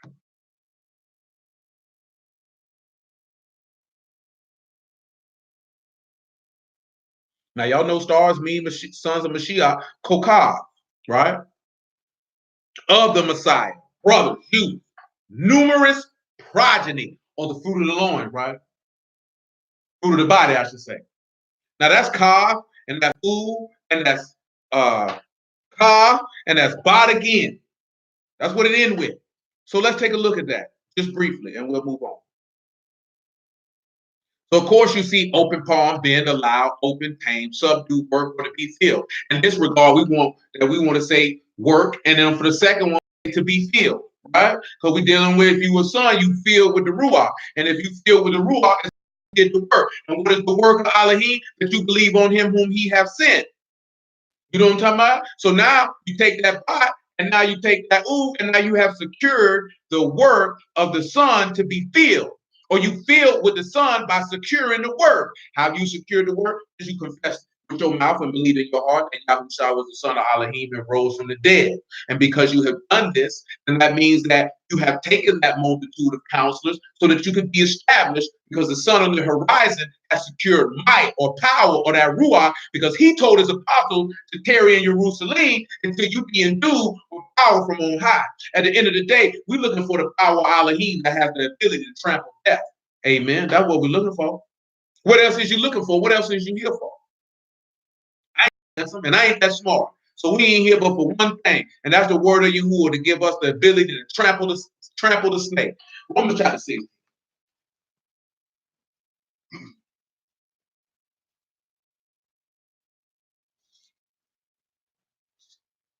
16 and 17. Right? Praise Yahuwah. You know what I mean? Ain't no sense of playing with it. You know, we can leave here at any time, man. Get your soul right. Get your mind right. You know what I'm saying? Keep your game tight and be where you need to be at. And stop playing around. You know what I'm saying? It's your life we talking about. I'm telling you, right? I used to get in the street, man. I used to watch dudes play around. Some of them still here. Some of them in the grave. Some of them in the chain gang, or done various stints in the chain gang. I seen my homeboy, boy. I ain't seen that boy since 1999. You understand me? That boy did 15 strong. I seen him from around the way. That's my nigga. That boy did 15 years strong. You know what I'm saying? This stuff out here, man, this world will eat you alive. You know what I'm saying? And you got a shield of protection. You know what I'm saying? You got a word of Yahuwah. This world will eat you alive, man. and spit you out with no regard. Ain't got no feelings for you. Man, you can't be out here playing around. Man, I did time with dudes who were playing around on the street. That's why they were there. They didn't take what they was involved in seriously. Like, well, you know, because they was really, you mess around in the streets, that's life or death. It's already life and death just being alive. But then you taking risks to compound that. Now, when we take a risk with the only thing that can give eternal life, everlasting salvation, and play with it. Because we don't want to take the multitude. Do y'all remember what we read in 2 Chronicles 20? Where he say, believe Yahuwah and believe his prophets so you would be established. You know what I'm saying? You have to believe Yahuwah. You believe who he sent because they are the ones that he sent. They there for your benefit. It ain't for themselves. That's why he told his apostles, you unprofitable servants. I just did what it is my duty to do. There's no benefit or gain from preaching the word. Not how people in the world plan it. Dudes who do that is because they lame. They got issues. You know what I'm saying? You got a problem. You need attention. You want validation. You want some praise. Did your mama not hug you? Was your daddy not there? Because this ain't the thing to pick up to do that. That's what you're looking for. You know what I'm saying? You supposed to be, that man said you can't believe when you don't seek honor from Elohim. You got to seek honor from Elohim. What you worry about getting it from a man for? What you need praise from a man for? What that gonna do for you? Your self-esteem that low? You don't value yourself that much that you need men to tell you how great you are? You know, I hear people all the time, and I understand it at the root cause. You know, everybody wants to feel appreciated. I get it. I understand it. But why you need to feel appreciated for doing what you're supposed to do? Ask yourself that question. Why do you feel the need to be praised and honored for doing what you're supposed to do? Like, why do you feel that you need that to validate your service? I mean, you're not doing it from the heart. You're doing it for other people. You know what I'm saying? What you're doing it for? If this is what you do, this is what you do. Whether somebody said thank you, whether somebody said, you know, I appreciate what you do, man. And it don't matter to you if you hear that or not. Especially if you're doing it for you. I do this for Elohim. I don't do this for man. Do you do it for man? Yes, because you got love for his people. I mean, that's obvious. That's a given. But you do it for Elohim. You don't need them. Do you think Yahushua walked around? You nobody told me I was good today. I ain't gonna say nothing until somebody tell me. That's how we sound when we talk like that. So you're not gonna do it till somebody tell you that? That means your heart wasn't right. That's how the pride of life creep in and get you just that fast. Where the love of the Father ain't gonna be in you. That's just how fast it gets you. You a man, you're supposed to take care of your wife. You're supposed to provide for her. You're supposed to protect her. You're supposed to nurture her. If it's anybody that show appreciation for that, it's her. You need to hear that from everybody else. You need somebody else to tell you you're a great husband and a great father. Your wife ain't enough. Your kids ain't enough. To tell you how great of a mother and a wife you is, your husband's not enough. He ain't enough. Why you want attention from other people, especially from other men? What's wrong with you? That don't make sense. There's a void there. You got to deal with that. Because what's going to end up happening is you're going to look to other gods to see this, that, and the third. Who don't do nothing for me? Let me see what Baal going to do. That's how you get caught up. That's how you get caught up. Because you're not secure in what you own and what you believe in your operation in that. That's how you get caught up. Because you're going without counsel. Your counsel is the word. At the end of the day, it don't matter what nobody say. If you don't believe who, it don't matter what nobody going to say. If you ain't going to listen to Yahuwah, it ain't going to matter what nobody going to say. Because you ain't going to listen. You know what I'm saying? If you ain't gonna listen to you, you sure ain't gonna listen to me. Anybody else who preach the word, you ain't gonna listen. You ain't gonna listen to me. You like, nah, what do I want to do? That choice. But you're not free from the consequences of that choice. So why not yield to that peaceable fruits of righteousness? Why not yield? Just ask yourself, has your way worked out for you? What you done got from that? Ask yourself that question. As long as Yahuwah has permitted you to be under the sun, what has your way gotten? What has your way gotten? What has it really gotten? Absolutely nothing. I'll answer it for you. It ain't got you nothing. It ain't got you nothing. You aware and get you everything you're looking for. You know what I'm saying? If that's what you're really looking for. You know what I'm saying? You got to make this so that this is where you want to go. You know, everybody get on this journey and then they realize this ain't where I want to go. It ain't resolute in their heart. I hope it's resolute in yours. I promise you dwelling with Yahuwah is where you want to go. We kind of looked at it a little bit in Ezekiel 38 and Ezekiel 37. It's where you want to go. It's where you want to be. All that other stuff notwithstanding. But let's continue. Romans 16 is. And now I beseech you, brethren, mark them which cause divisions and offenses contrary to the doctrine which you have learned, and avoid them. For they that are such serve not our Lord Yahushua HaMashiach, but their own belly, and by good words and fair speeches deceive the hearts of the simple. That's how they get you. See, that's what y'all like. He told you that in Jeremiah 7. He said these people love lying words that cannot profit. That's what you love. You just like a young girl.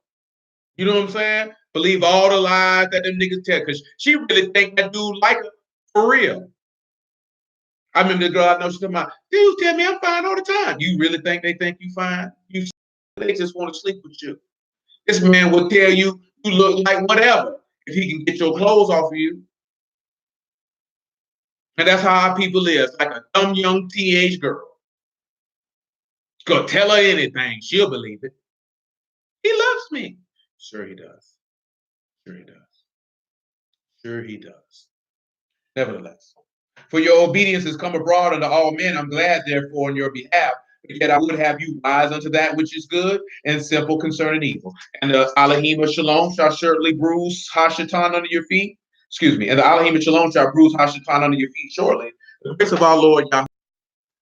I didn't want you to understand that you see on the fourth day that you see he made the lights. Because hold on. I mentioned 1 John chapter 1 and verse 3. Let's grab that. There was no light in the earth. And Isaiah chapter 9 tell you that. After we read 1 John chapter 1, I'll take a swing on around there to that. There wasn't no light in the earth.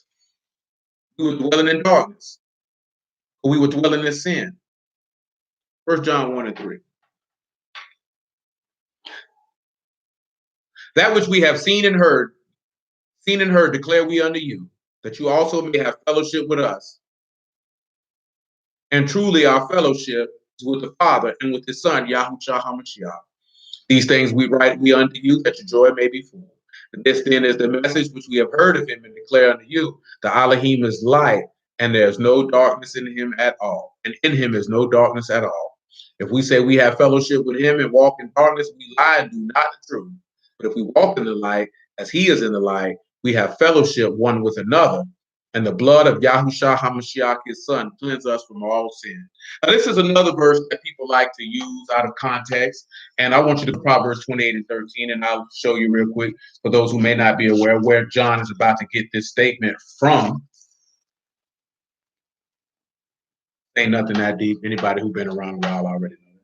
But I just want to grab this from someone who doesn't know where he can get this from. So if somebody tries to throw this in your face, you can understand and not be offended or feel like you have to have a scriptural battle or anything of the sort, but just to understand. Proverbs 28:13.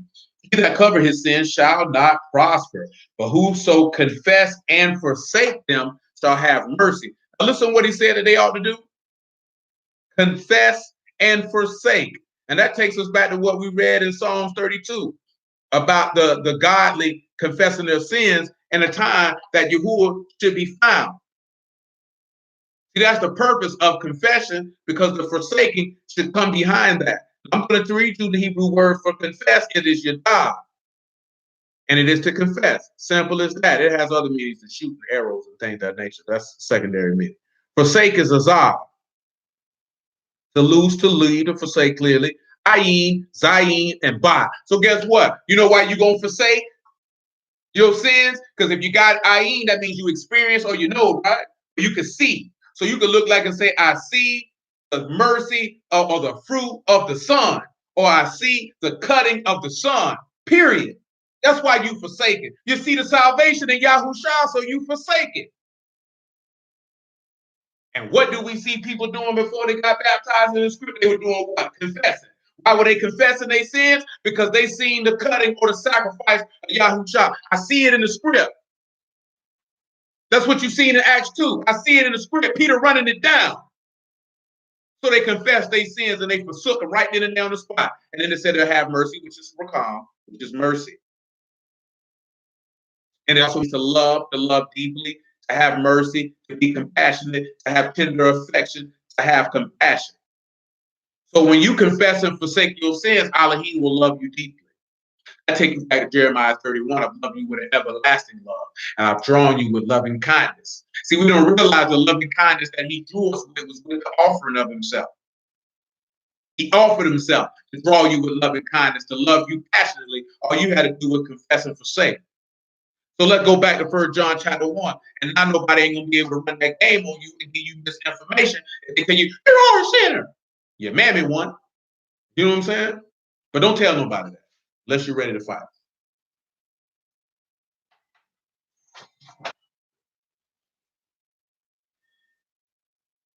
1 John chapter 1 and verse 8. If we say that we have no sin, we deceive ourselves and the truth is not in us. If we confess our sins, you know what it said? It said if we confess, right? He is faithful and just to forgive us our sins and to cleanse us from all unrighteousness. If we say that we have not sinned, we make him a liar and his word is not in us. And that takes us back to John chapter 9 when he said, if you say you see, then your sin remains. So if you got immersed, guess what you would have done? You would have confessed your sins, right? Meaning that you say you would have forsaken sin because you'll be dying to sin. So then he's just and righteous because he's going to love you deeply. That's what people say. If you say, I don't commit sin, I abstain.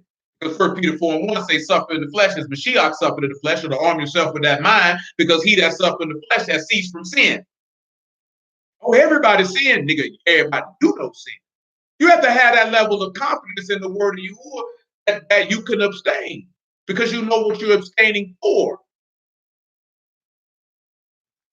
At the end of the day, Psalms 19, people telling you that because they like this. Let me tell you something, right? Yahushua told you to take up your stake and follow him, right? He also told you that you had to forsake all that you have, even yourself. He said, you know, you got to hate father, mother, brother, even yourself, because he that's not willing to forsake all that he has can't be his disciple. That's why I say, ask yourself, do you still possess the same thought processes and perspectives and points of view? I mean, you ain't forsook all that you had. And that's why he's not able to teach you. Because you know that Taladim, that's a taught one. He ain't able to teach you because you haven't given up everything that you got. You got to give up everything that you got. Your way don't matter because your way don't give life. Your way bring death. You have to know that. That's why we kind of look at there's a way that seems right unto a man, but the ways thereof are the ends of death. Way of Yahuwah is life. Period, point blank. Ain't no way around that. And you can think your way matters. And you can listen to the world and the philosophers of the world and the so-called mental health experts and all these old gurus. Like I told you, social media is a blessing and a curse at the same time. The internet's a blessing because you can get a plethora of information in a moment at your fingertip. But it's a curse because it gives every idiot a platform to open their mouth. Now everybody has a voice now. You can say whatever. Anybody could just go live and say anything they wanted. And that's why it's called Babylon. Confusion. Because that's what you have to, because guess what? The internet and social media is not relegated to America. This confusion is going on all across the world because anybody can get on Facebook and go live and just go to talking. Anybody can get on Instagram and go live and just go to talking about whatever. People share information that ain't verified. People throw out thought processes and all this stuff, and we never ask ourselves, why is there a proliferation of these things? What is the agenda and purpose? And at the root of it all is to turn you away from you. Y'all don't realize that Satan trying to throw whatever, he throws stuff up against the wall, see if it sticks. Because he knows somebody has that lust or desire in their heart. So one of these things don't stick. And then you ain't been taught properly in regards to the way of Yahuwah. So he's looking for something to stick because the only weapon that the adversary has against you, I'll say it once, I'll continually say it, is your lusts. When you look at everybody, y'all already know that. What did he try Yahushua with? Things that men would desire. Things that men would desire. In that instance, things that he knew was already Yahushua's inheritance. You know what I'm saying? So what he tried him with. Because he can't, well, you thought he was going to bring him a woman, say, you want these buns? That man don't care nothing about that. I don't want this woman. I ain't here for that. Oh, turn these stones into bread. Oh, jump off this temple. The angels will catch you. Ain't that what your word say? You know what I'm saying? I give you all these kings. He gonna try you with lust, man. If he tried the Lord with lust and the Lord turned it down, because what did the Lord say? What did Yahushua say? Worship Yahuwah your Elohim, Yahuwah your Elohim only. You shall not tempt Yahuwah your Elohim.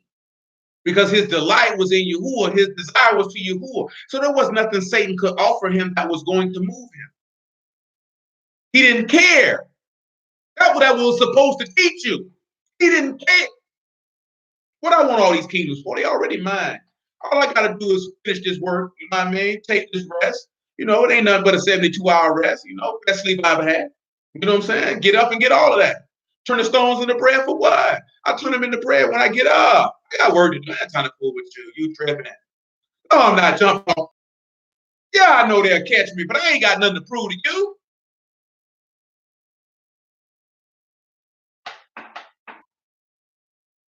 Isaiah chapter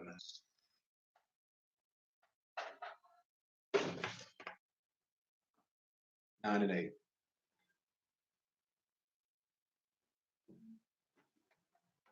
Who is good? And praise be to Yahuwah for his son, Yahushua. Because without him, we would surely be most miserable. I just want verse 8 to say the Lord sent a word to Jacob and it lighted upon Yasharal.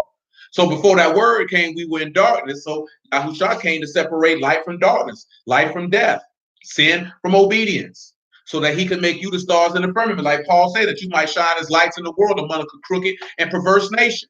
Because in him is light. He said, and he's the light, and the light is the life of men. Because we got to get to Solomon before we move on.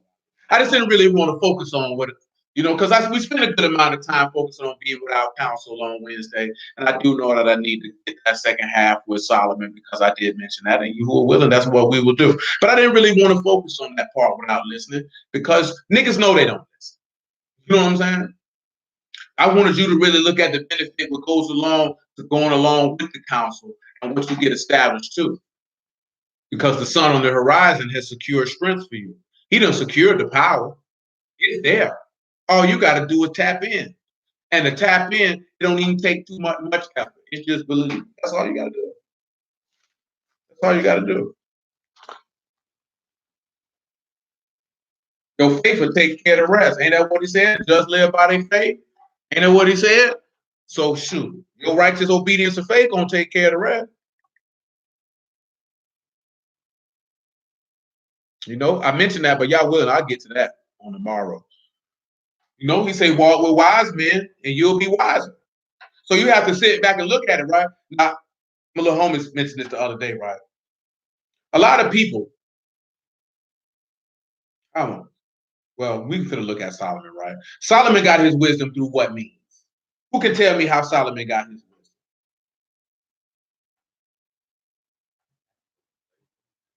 He asked for it. He asked for it. But then, look at Ecclesiastes chapter 2. Look what it say wisdom do. Now, my little homie mentioned this here in this true story.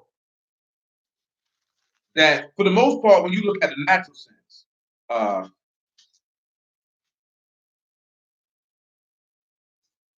in order to achieve a lot of wisdom, you got to go through a lot of pain.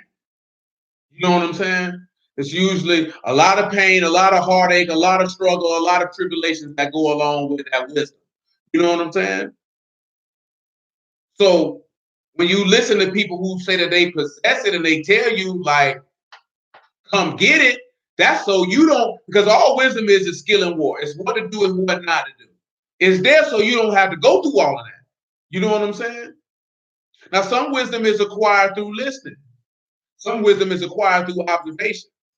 A lot of wisdom is acquired through direct experience. Some wisdom is acquired because it's you who are given. Let me see what verse it is I want.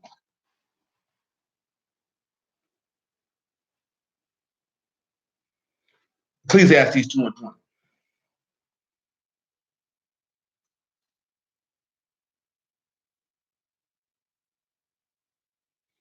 Therefore I went about to cause my heart to despair of all the labor which I took under the sun. There's a man whose labor is in wisdom and knowledge and equity, yet to a man that hath not labored therein shall he leave it for his portion. This also is vanity and great evil. Look at what he said, right? He said, there's a man whose labor is in wisdom and knowledge and equity, yet to a man that didn't do any of that work, that's who he gonna give it to. Because some people feel like you need to do the work to acquire the knowledge and wisdom that I gained. That's how a lot of people feel. But Solomon just told you, you're gonna do all that work, and you're gonna give it to somebody else who didn't do that work, and you're gonna see that that's vanity and a great evil. Look at what else he said. He said, "For what have a man of all his labor, the vexation of his heart, wherein he have labored under the sun? For all his days was sorrow, and his travail grief, and his heart take not rest in the night. This is also vanity." Because guess what? That's Yahushua. If you ain't know, that was what labor was in, was wisdom and knowledge, and he left it to them who didn't labor in it. You know what he did? Did he not have vexation in his heart when he labored under the sun? Was he not his days full? Did he say that he was acquainted with grief? Did it not say that his heart take no rest in the night? When he told his apostles, go ahead and take your rest. He said, you couldn't sit up with me for 1 hour? His heart ain't take no rest. It's a lot of stuff go along with that wisdom. It's a lot of sleepless nights go along with that wisdom. It's a lot of sorrow and travail and grief that go along with it. And Yahuwah set it up to where you could get it and you ain't got to go through none of that. But you have to seek it. That's what we looked at Wednesday. You have to seek it. If you don't seek it, you're not going to get it. Because why is he doing that? Because he said, I done set some people in the earth that they don't went through that, so you don't have to. You know what I'm saying? You got a lot of dudes who've been in the street and they go back and talk to them kids and they tell them, kid, I done went through this, so you don't have to. And that's what most of the kids don't do. Listen. They don't listen. Let me look at something, man, because that wasn't the key verse that I wanted, but it was sufficient enough. But it was another one. Might be in chapter 1. Let me see. And it is. Ecclesiastes 1 and 12. Both of them were. This is Ecclesiastes. I, the preacher, was king over Yasharal in Jerusalem. I gave my heart to seek and search out by wisdom concerning all things that are done under heaven. This sore travail have Elohim given to the sons of men to be exercised therewith. I have seen all the works that are done under the sun, and behold, it is all vanity and vexation of Ruach. That which is crooked cannot be made straight, and that which is wanting cannot be numbered. I commune with my own heart, saying, lo, I am come to a great estate, and have got more wisdom than they all that have been before me in Jerusalem. Gave my heart in great experience of wisdom and knowledge. I gave my heart to know wisdom and to know madness and folly. I perceive that this is also vexation of Ruach. See, that's the difference. When you know wisdom, you have to know folly along with it. You know what I'm saying? You have to know folly along with it. So you just can't know wisdom and then that just be the end of it. You're going to have to know stupidity to go with it, and it's going to vex you. See, that's the part of the game that nobody won't tell nobody. But Solomon been telling them we won't listen.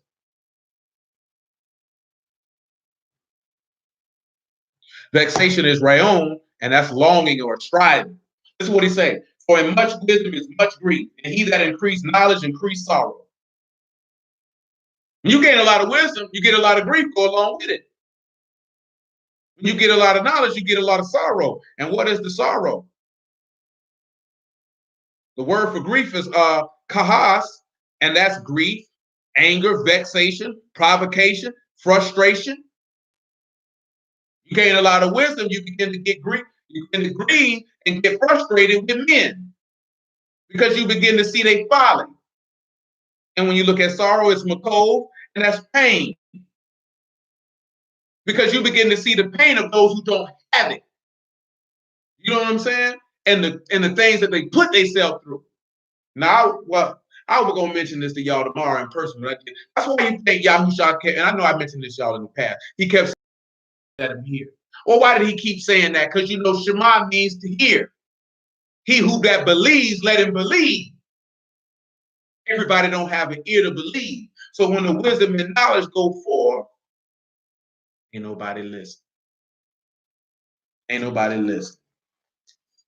Don't worry about Psalms 19. Yahuwah willing, we'll revisit. 1 Kings chapter 4. On Wednesday, we were discussing, right? Make it 1 Kings chapter 3. About They went without counsel and they asked for a king. We read out of what manner of king they would get, and it would be a king who would rule over them and dominate them. Well, let me read what he asked for his wisdom at. 1 Kings chapter 3.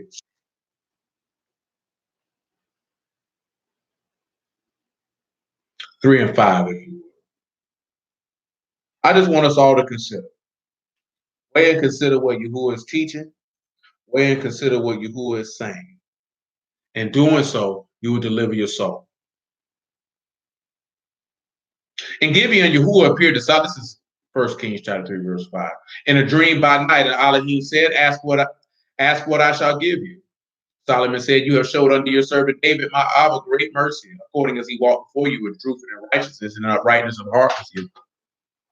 You have kept for him this great kindness, that you have given him a son to sit on his throne as it is this day. And now, O Yahuwah my Elohim, you have made your servant king instead of David my Abba, and I am but a little child. I know not how to go out or to come in. And your servant is in the midst of your people, which you have chosen, a great people that cannot be numbered or counted for multitude. Give therefore your servant an understanding heart to judge your people, that I may discern between good and bad. For who is able to judge this, thy so great a people? And the speech pleased Yahuwah, that Solomon asked this thing. Elohim said unto him, because you have asked this thing and have not asked yourself for long life, neither asked for riches for yourself, nor have asked the life of your enemies, but have asked for yourself for understanding to discern judgment. Behold, I've done according to your words, and I've given you a wise and an understanding heart, so that there was none like before you, neither after you shall any rise like unto you. I've also given you that which you have not asked, both riches and honor, so there shall not be among the kings like unto you all your days. So when you look at that, all those riches and all these, no other king in Yasharal, whether it be in Yehuda or in Yasharal, ever attained this. So Solomon is the king who is mentioned in 1 Samuel chapter 8. 1 Kings chapter 4. But look what he asked. He asked for a wise and understand, subject to the foibles and failings of the flesh. Because as Nehemiah put it, he let strange women cause him to sin. You know what I'm saying? They still influenced him, turned his heart away when he had his mind going after other deities. Because sometimes you can have all that wisdom and still be human. That's why you got to have the Ruach in you now. We have that benefit. He didn't have that benefit then. 1 Kings chapter 4, verse 1. So King Solomon was king over all Yasharal, and these were the princes which he had. Azariah, the son of Zadok, the priest. I'm not reading all that, because that's just not a lot of things that we need to go over at this particular time. But verse 7 is what we need. It mentions all his officers, and you can read all that on your own time. Solomon had 12 officers over all Yasharal, which provided victuals for the king and his household, each man his month and a year made provision. So this man had 12 men that provided food for Solomon. This is what these men were there for. Remember what? Go back and visit 1 Kings on your own. If you recall 1 Kings chapter 8. When he asked for a king, matter of fact, let me just go on and get it, because that would just be irresponsible on my part. 1 Samuel chapter 8.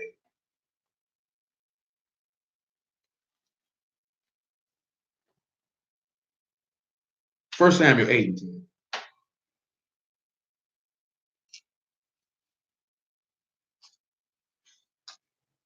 And Samuel told all the words of Yahuwah unto the people that asked of him a king. This is 1 Samuel 8. And he said, this will be the manner of the king that shall reign over you. He will take your sons and appoint them for himself, for his chariots, to be his horsemen. Some will run before his chariots. He will appoint him captains over thousands, captains over 50, and set them to ear his ground and to reap his harvest, and to make his instruments of war and his instruments of his chariots. Take your daughters to be confectionaries, to be cooks, and to be bakers. He will take your fields and your vineyards and your olive yards, even the best of them, and give them to his servants. He will take the tenth of your seed and of your vineyards and give to his officers and to his servants. And he will take your men servants and your maid servants and your goodliest young men and your asses and put them to his work.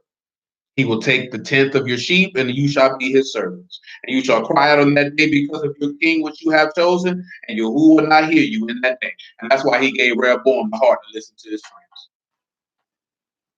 Because I don't want to hear it. They cried out saying, your father made our burden heavy. He gave him Saul, he gave David, and as soon as David died, he fulfilled that promise.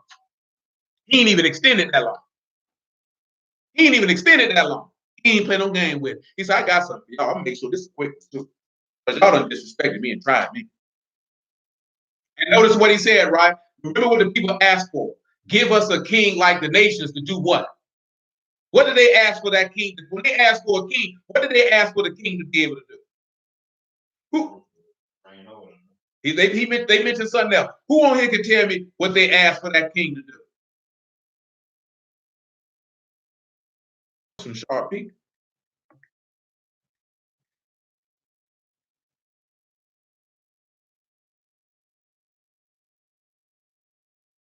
Somebody know. I got all night too. I got time. Not just that. That's what Johnny just said. Not just that. They asked for something else specific. They asked for something else specific. Who could tell me what it was they asked for? Let me see who on here gonna tell. What it is they asked for?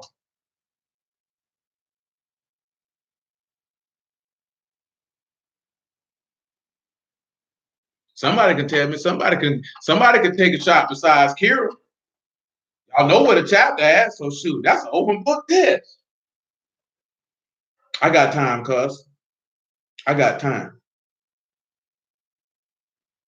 They did ask for them to rule over them or to reign over them, but they asked for the king to do something else. This is relevant to what we're looking at now. Somebody got to take a stab in the dark. Come on now, y'all better than this. Y'all better than this. There's quite a few of you on here too. Y'all better than this.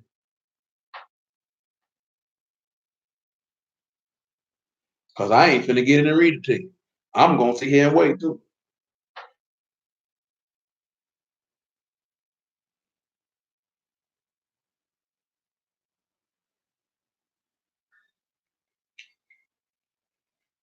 I don't want to answer, man. They don't want to answer. I'm just shocked at this particular time. Nobody wants to answer. It's an easy question. You got the chapter. Good grief. I guess the thing I'm playing, I'm gonna wait. I'm taking glass off. TV. They very well could be watching on TV, and that's the true story. Well, what was the answer? What answer you had, Monte?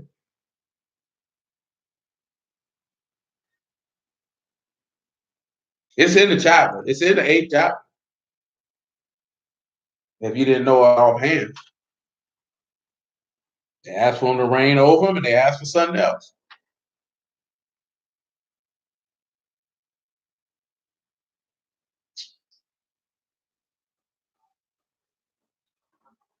Come on, people, y'all better than that 2 minutes y'all on here. Somebody got to come on here and pop that out here.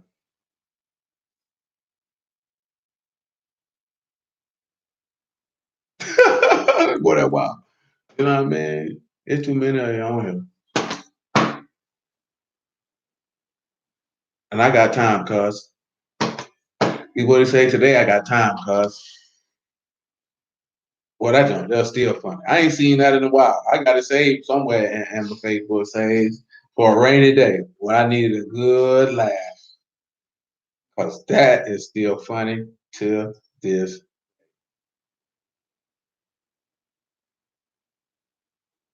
It is, though. Come on, man. Somebody work with me, man. You know what I mean? Some of y'all don't know that I can't be that anal and wait this long. Because I ain't giving this answer. Y'all gonna have to come up with this.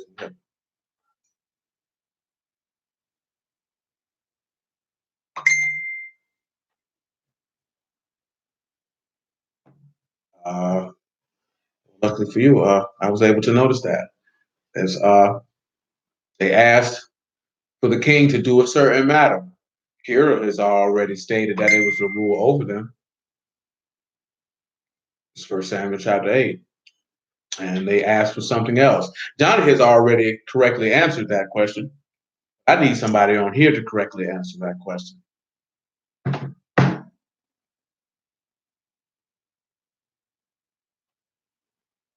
I need somebody on here to correctly answer that question. And I have faith and confidence that it is someone on this stream that can answer that question. And I am stubborn enough to sit here and wait all night. I said, man. It does. It does. No. There it is. My nigga Dap came through the clutch. It was a judgment. It was a judgment. Because like Johnny said, it said it twice. Right here in verse 4, verse 5. And unto him, behold, you are old, and your sons walk not in your ways. There you go, Nisha. Now make us a king to judge us like all the nations. But the thing displeased Samuel when they said, give us a king to judge us. And what did Solomon pray to be able to do? What did we just read in 1 Kings chapter 3 that he just prayed for them to be able to do? For him to be able to do? To judge the people, right? That's why I asked that question. That's why I asked that question. But on top of giving you what you asked for, he added some stuff on top. Now let's go back to 1 Kings chapter 4. And all this is coming.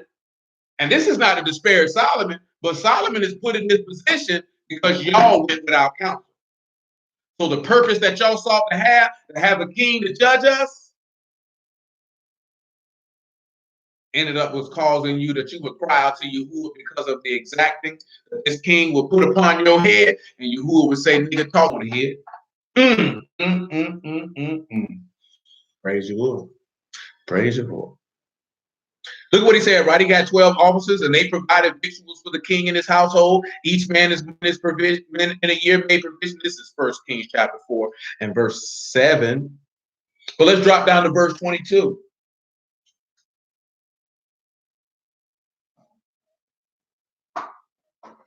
First Kings 4 and 22. And Solomon's provision for one day was 30 measures of fine flour, 80 measures of meal. This is his provision for one day. Come on, man. Do y'all realize how much food that is? Let's look at the numbers and see how much food that is. That's a lot of food, ain't it? It sounds like a lot of food, though. What you need 30 measures of meal for? What's all that for? Because who will say, I got something for you. So 30 a dry measure, it says here, is about 6.25 bushels. So if it's flour and it's 30 measures, this is about 180 bushels of flour and 80 measures of meal. So this is like 60 measures of meal. You understand? You realize how much food that is, man? Let's continue. 10 fat oxen. Now remember, right? Who giving him these household provisions? The 12 officers he ordained are giving him this. 10 fat oxen, 20 oxen out of the pastures, 100 sheep besides harts, roebucks, fallow deer, and fatted owls. For he had dominion over all the region on this side of the river, from Tisphah even to Azar, over all the kings on this side of the river, and he had shalom on all sides round about him. And Yehuda and Yasharal dwelt safely, every man under his vine and under his fig tree, from Dan even to Beersheba, all the days of Solomon. Solomon had 40,000 stalls of horses for his chariots. Ain't that's what he said he would do? Right? That's Monte got it up there. He'd take the sons and make them, man, 40,000 stalls and 12,000 horsemen. Because he said he'll take your sons to serve them horsemen, serve them horses. Just because you went without counsel, you didn't want to listen. He said he was going to do it. He said those officers provided victual for King Solomon and for all that came under King Solomon's table, every man in his month. So each one of these men had to produce that in his month to Solomon.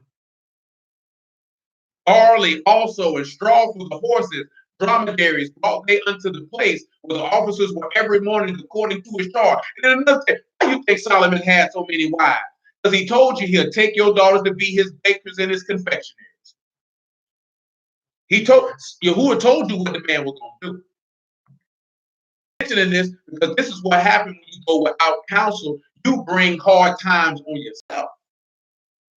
Because the purpose that he disappointed what they wanted is they wanted a king to judge. And he gave them a king to judge. No king was wise. Tax you, boy. Well, he gonna tax you, boy. He gonna tax you in a fashion that you couldn't believe. And you know what the sad part was? Is that the people didn't know that the text said, and they shouldn't even ask Rehoboam to take that off of their neck. Because that was punishment for their own transgressions. Now I want y'all to see confectionery. Let's see what confectionery translates to. That word for connect is a perfumer, an ointment maker. It's a rock ka. That's what that is. Perfumer. That's what he took them to be. He had took women to making perfume, to be his cooks. Yeah, he got to smell good. He a fly cat. You know what I mean? And I find to be a baker. Because you know, you're supposed to do that. You know what I'm saying? I ain't saying you got to own a whole bunch of bottles, but every one of you grown men ought to have at least 3 bottles of cologne. At least 3. You know what I'm talking about? You ain't got to be diversified to be no collector. You know what I'm talking about? But you got to have at least 3. Well, once you get past about, well, I don't know, because I was wearing cologne in high school. So, yeah, man, I don't. You can't call yourself a man. You ain't got to wear. You know, get you some oils or something. But you got to have some type of scent. Son, I'm telling you, boy, you like a man that smells good. You can't be around here smelling like sweat, regret, and shame. You know what I'm talking about? Want to smell like Old Spice? Nigga, put something on more than deodorant, nigga. You know what I'm talking about? Straight up and down, though. I'll put you some cologne on, man. Your wife don't want you walking around here just smelling like outside. You know what I'm talking about? Spray an axe on you. Go back to class. Y'all too old. Y'all too old. Don't you go in no store buying no axe talking about you got some smell good. Don't you do that. Don't you do that. Don't you buy no axe. You take you some time. You're grown. You're supposed to be sophisticated. Ain't no shame. Go spend you some money on some cologne, man. It smell good, man. You're telling me your woman will like it. Get her ready for you. She got that nigga smell good. You know what I'm saying? You ain't going nowhere today. You know what I'm saying? Man, you can't be doing that, man. You too old for that, man. Get your powder, man. And you know, certain scents work different on everybody's skin, everybody's body. Everybody body ain't the same. Everything don't smell the same on everybody. So you gotta tinker around, you know what I'm saying? With what work for you. And you can't be scared to buy a cologne blind. You can't be on some old, I gotta smell it on somebody else. Man, try it out. See how it works for you. You know what I'm saying? Shit, that real talk though. Cause you know what I'm saying? Cause yeah, now this is what I used to do if you don't want to try it blind. You go to the mall, you look at the scent, use the tester. You can smell it. You know what I'm saying? You can smell it. Okay, I see how this smells. I can get me a bottle of this. See, I go blind. I don't care. You know what I'm saying? I read the notes. I see what the notes is. I'm kind of familiar with that type of stuff. You know what I'm talking about? I get a good general idea of what it smells like. I can roll with it. You know what I'm saying? I like cologne. I like cologne. I like different types of cologne. That's just me. You know what I'm saying? But yeah, man, get you some cologne, man. Don't be walking. You're too old for that. You're over 25. You got to have it. You're too old for that. Nigga want to run and stop bathing with doggone Irish Spring and all that. Nigga, take care of your skin too, man. Stop buying that cheap behind soap, man. Take care of your skin. You know what I'm saying? You only got one body, man. Take care of it. Don't be around here trying to escape out that cheap behind crap, man. You know what I'm saying? Skin all dry and blotchy and things of that nature. You know what I'm saying?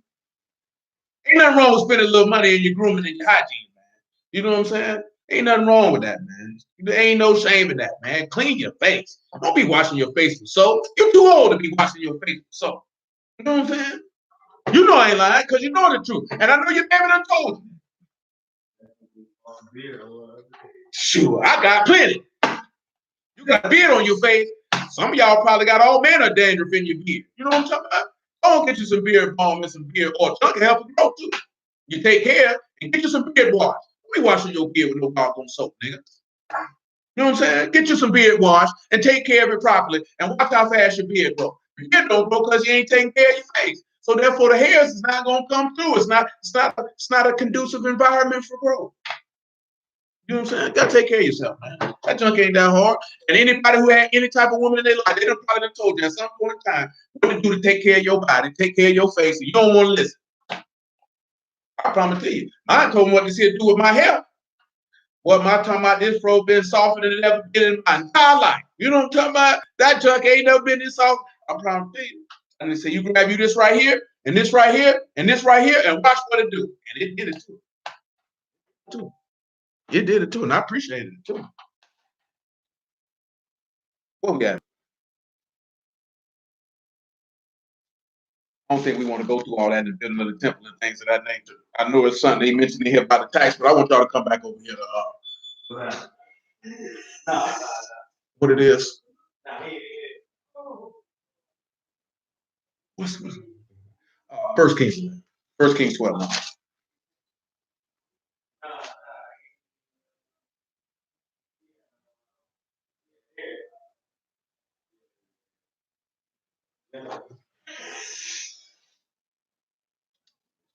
First Kings 12 and 9.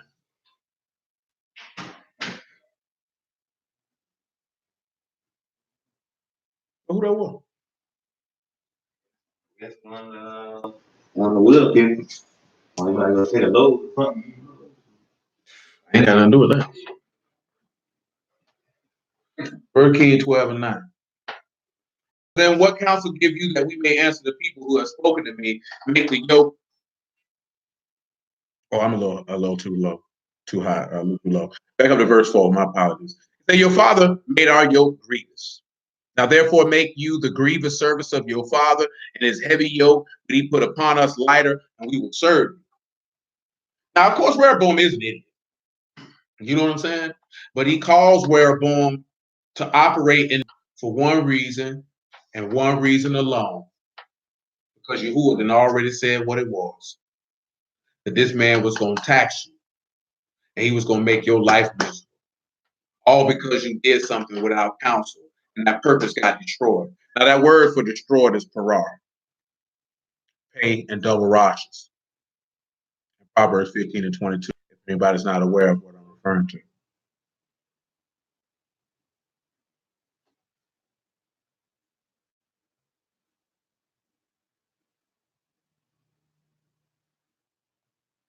And that it also means to break or to frustrate. That's pay and double rashes.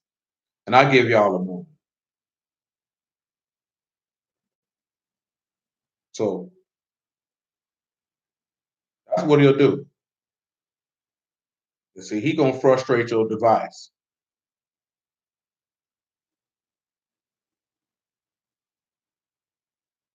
Pay and double rashes.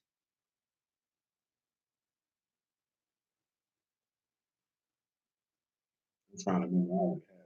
Mind for that.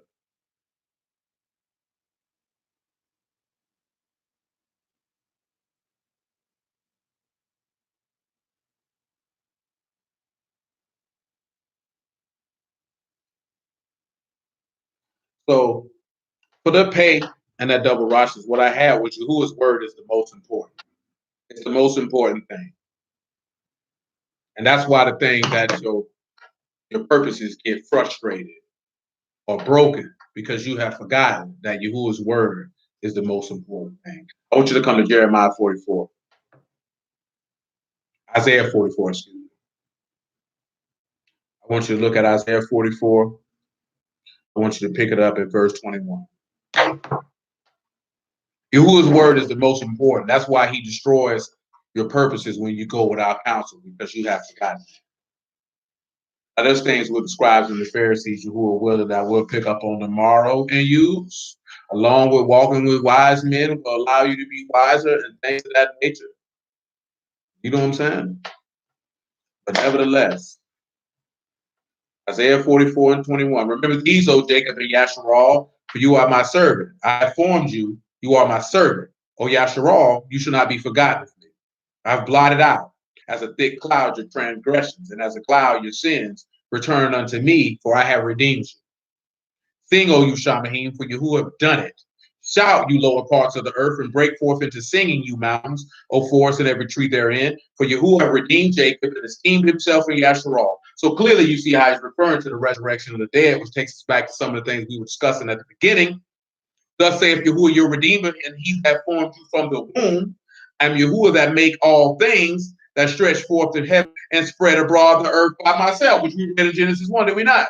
So look what it says after that. That frustrate the tokens of liars and make diviners mad, that turn wise men backward and make their knowledge foolish, that confirm the word of his servant and perform the counsel of his messengers, that saith to Jerusalem, you shall be inhabited, and to the cities of Yehudah, you shall be built, and I will raise up the decayed places thereof. Thus saith to the deep, be dry, and I will dry up the rivers. Thus saith Osiris, he is my shepherd and shall perform all my pleasure, even saying to Jerusalem, you shall be built, and the temple, your foundation shall be laid. So that gives us another point of what I told you about. We'll look at the things about our redemption as well, because look at what he said. I'm going to read verse 26 again. That confirmed because look what he said. He frustrates tokens of liars. Now I'm going to get you the Hebrew word for frustrate right here, because this would take us to the false prophet and the beast as well. But look at what Yahuwah said. He frustrated the tokens of liars. And I give you the word to token too. I got time. It's a Sabbath. You ain't got nothing to do. So it is for frustrate. Tokens is oath, signal, sign, mark. Uh-oh. So look at what he say, right? He's going to destroy the sign. What it is. Now look at what he say he's going to do.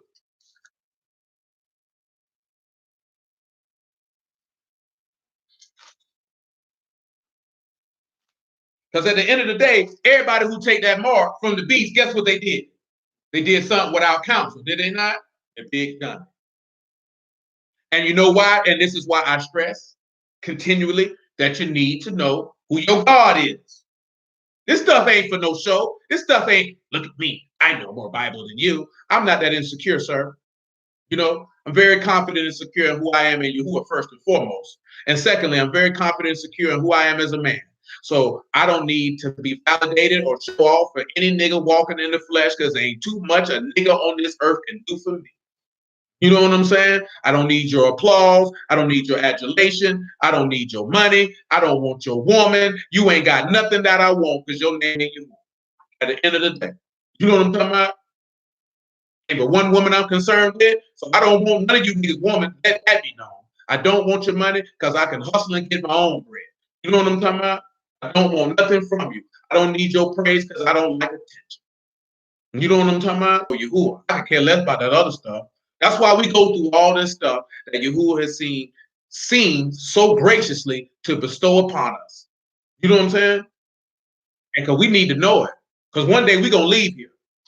And y'all willing, we leave with God in us. So when he returned, we get up and meet him in peace. That's my only concern. Revelation chapter 13.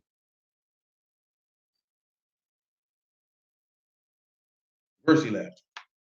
We still holding Isaiah 44.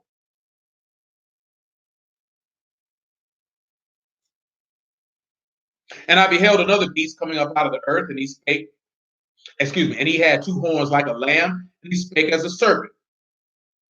Remember, coming in peace, speaking like Satan. I mean, he's telling lies. So don't be deceived, because he seems to be nice and gentle. He telling lies. Remember, Elohim is not a man that he should lie, nor the son of a man that he should repent. If he said, shall he not do it? Your Elohim is the Elohim of truth, and he delights in righteousness and loving kindness are the things that he delights in. So know that. We don't go through this stuff just to go through it. This is going to be your protection in that dark and evil day. And he exercised all power over the first beast before him, and caused the earth and them which dwell there. Deadly wound was healed. And he do great wonders, so that he make fire come down from heaven on earth in the sight of men. And he deceived them that dwell on the earth by means of those miracles which he had power to do in the sight of the beast, saying to them that dwell on the earth that they should make an image to the beast, which had a wound by a sword and did live. And he had power to give life unto the image of the beast, and that the image of the beast should both speak, and cause that as many as would not worship the image of the beast should be killed. And he calls all, both small and great, rich and poor, free and bond, to receive a mark in their right hand or in their foreheads. But of course, you know, over in chapter 14, and I'm going to look at it because that's how I feel. In verse 9.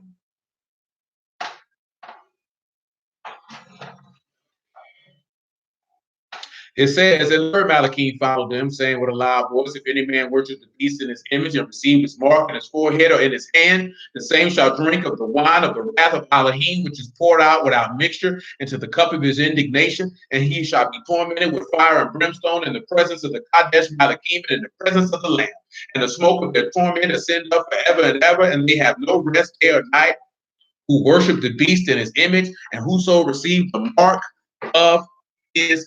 Now I'm gonna ask y'all a question, and I'm not gonna be an a-hole and wait till somebody answers, but I will give y'all a moment. What, besides blasphemy, is the biggest thing that you would see that Yahuwah would be peeved about if someone took the mark of the beast? More context for the answer of this question. We know in Daniel 11 that it says that he would have intelligence with the people, or i.e., he would teach the people. We know that that mark of that signal is the sign of a covenant. So if you take the mark of the beast, which is the mark of his covenant, what have you just told Yahuwah? What you say, sir? What have you just told you? And that is accurate. Not what I'm looking for, but that's accurate. Lack of understanding. That's it. That is it. Disbelief. You believe the beast over Yahuwah, meaning you receive Satan's word over Yahuwah's word. You know what I'm saying? That's what makes it that bad. Because indeed, that you don't believe, and Nisha, no faith is correct. Dwight, lack of understanding is correct. You know what I'm saying? That's correct. But the key thing is, true story, you hate him and love the beast, and true story, you didn't have faith in Yah from the beginning. But I'm sitting down looking at it cause you to understand, because all the answers are correct. Indeed, Hosea 4, all the answers are correct. But this is going a little further than Hosea 4 and 6. The beast is sitting down preaching a gospel. Understand that. Remember, the beast is going to die and resurrect from the dead just like the Lord. He is trying to recreate exactly what you've seen the Lord do. What we looked at in Genesis chapter 1, or what we rolled with from the Jump Street. Fruit, yielding tree, seed in itself, after his own kind, yielding fruit. Because he's looking to yield sons of the serpent, so to speak. You know what I'm talking about? So remember, this is Daniel 11 and 31 for those of you who don't know. If you look that word up in Aramaic/Hebrew, and let me make sure that I'm telling you the correct thing, so you be like, that's not what it was. These niggas are stadium. I'm just being funny right now. But 11 and 30. That's why I'm glad I did that. And it says that he'll have indignation against the Kadash covenant, so shall he do, and he will return and have intelligence with them that forsake the Kadash covenant. That word intelligence translates to and instruct. I will actually get that for you because I'm just that nice.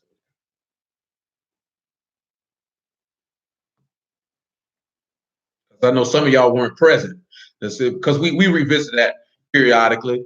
But the first time that we went over this was probably about 6 years ago. That word indignation is za'am. It is to denounce, to express indignation, be indignant, to denounce, to curse, to be abhorrent, to show indignation, to show anger. This is what he's going to do. He wants to sit down, and the word before that was I was in the wrong chapter, so that's my fault. The word for intelligence here, was benay, which is to discern, to understand, to consider, to give heed to give insight, to give understanding, to teach. That's what he's going to do. Remember that Daniel 8 tell you that he has understanding of dark sentences. So what he's going to do is he's going to sit down, he's going to preach another gospel. Remember, we just read in Isaiah 44, what did he say he would do? He would confirm the word of his servants. And that's what he said? That's what he said, right? That he would confirm the word of his servant and perform the counsel of his messengers. So you have to have the same token as the beast is preaching the gospel. This is why Paul tells you if somebody come preaching another Yahweh not to fool with them. You know what I'm saying? Because this is what this man is going to do. Now notice what he said. He's going to frustrate the token of liars and make the diviners mad and turn the wise men backward to make their knowledge foolish. that he will confirm the word of his servant and perform the counsel of his messengers. This is what he said he's going to do. Of course, the word counsel here is atzah, and that's advice and purpose. Ayin, sod, and hay. Just please know the way of Yahushua, because that's the way to the Father. Period, point blank. And that's why a multitude of counselors, your purpose is established. This is how you have the multitude of the prophets, all manifested in these last times by the preaching of Yahushua HaMashiach for the righteous obedience of faith, which was sealed up from the beginning of the world, but has now been revealed unto us upon his resurrection. Indeed. You know what I mean? So you have to think about that. He's coming with something different. That's why Yahuwah's gonna, remember we were looking at two witnesses, and he said how he would hear a report from the north and the south, and it'd drive him crazy. Because they would be, indeed, he would be frustrating the token of the lie. You understand? And confirming that. So we have to see that. That's why I took the time to go through that, to look at that in the beginning in Genesis chapter 1. Because this verse been in my head all day. You know what I'm saying? About looking at that tree in the third day, and then the lights being made in heaven on the fourth day, or after his resurrection. You know what I'm saying? Because that's why we looked at it in Matthew 27 with the saints that rose with him, his resurrection. Because these are the seed after his, or the fruit after his kind from the seed that is in itself. Because he's going to frustrate the mark of liars. Because the adversary and Satan and the beast and the false prophet and Satan are liars. And they have a planet that is built on lies. Because they telling you that Jerusalem is not going to be inhabited by Elohim. That's what they're telling you. And remember, you got people who are going to be dying for the word, preaching against this man. Our whole objective is that none of you lose your life in a physical sense. Because the time will come where knowing the gospel will save your soul and your life. You understand? Because these people I'm telling you, man, and all these people tell you it's about building a nation and this, that, and the third if you want them. And you're going to stand up against someone and be powerless because you're going to be deceived. Because he's going to deceive you with the thoughts and intents of desire, because he's going to offer that to you. And he's going to know script. So he's going to be able how to shoot it to you in a certain extent. You know what I'm saying? That's all he is. That's all he is. He's just an opposition to the head teacher. That's all Satan is. He's just opposition. And that's what the beast is. He's an adversary or opposition to the proper teachings of the script and the covenant. That's all he is. And he's definitely an exact example of what Yahushua told Peter when he said that you savor the things that be a man and not the things that be a Elohim. Because that's all he's doing. And you have to savor the things that be a Elohim, and you won't be led about by your desires, and he won't be able to deceive you. That's the only thing amen. The only thing we call to build is our faith.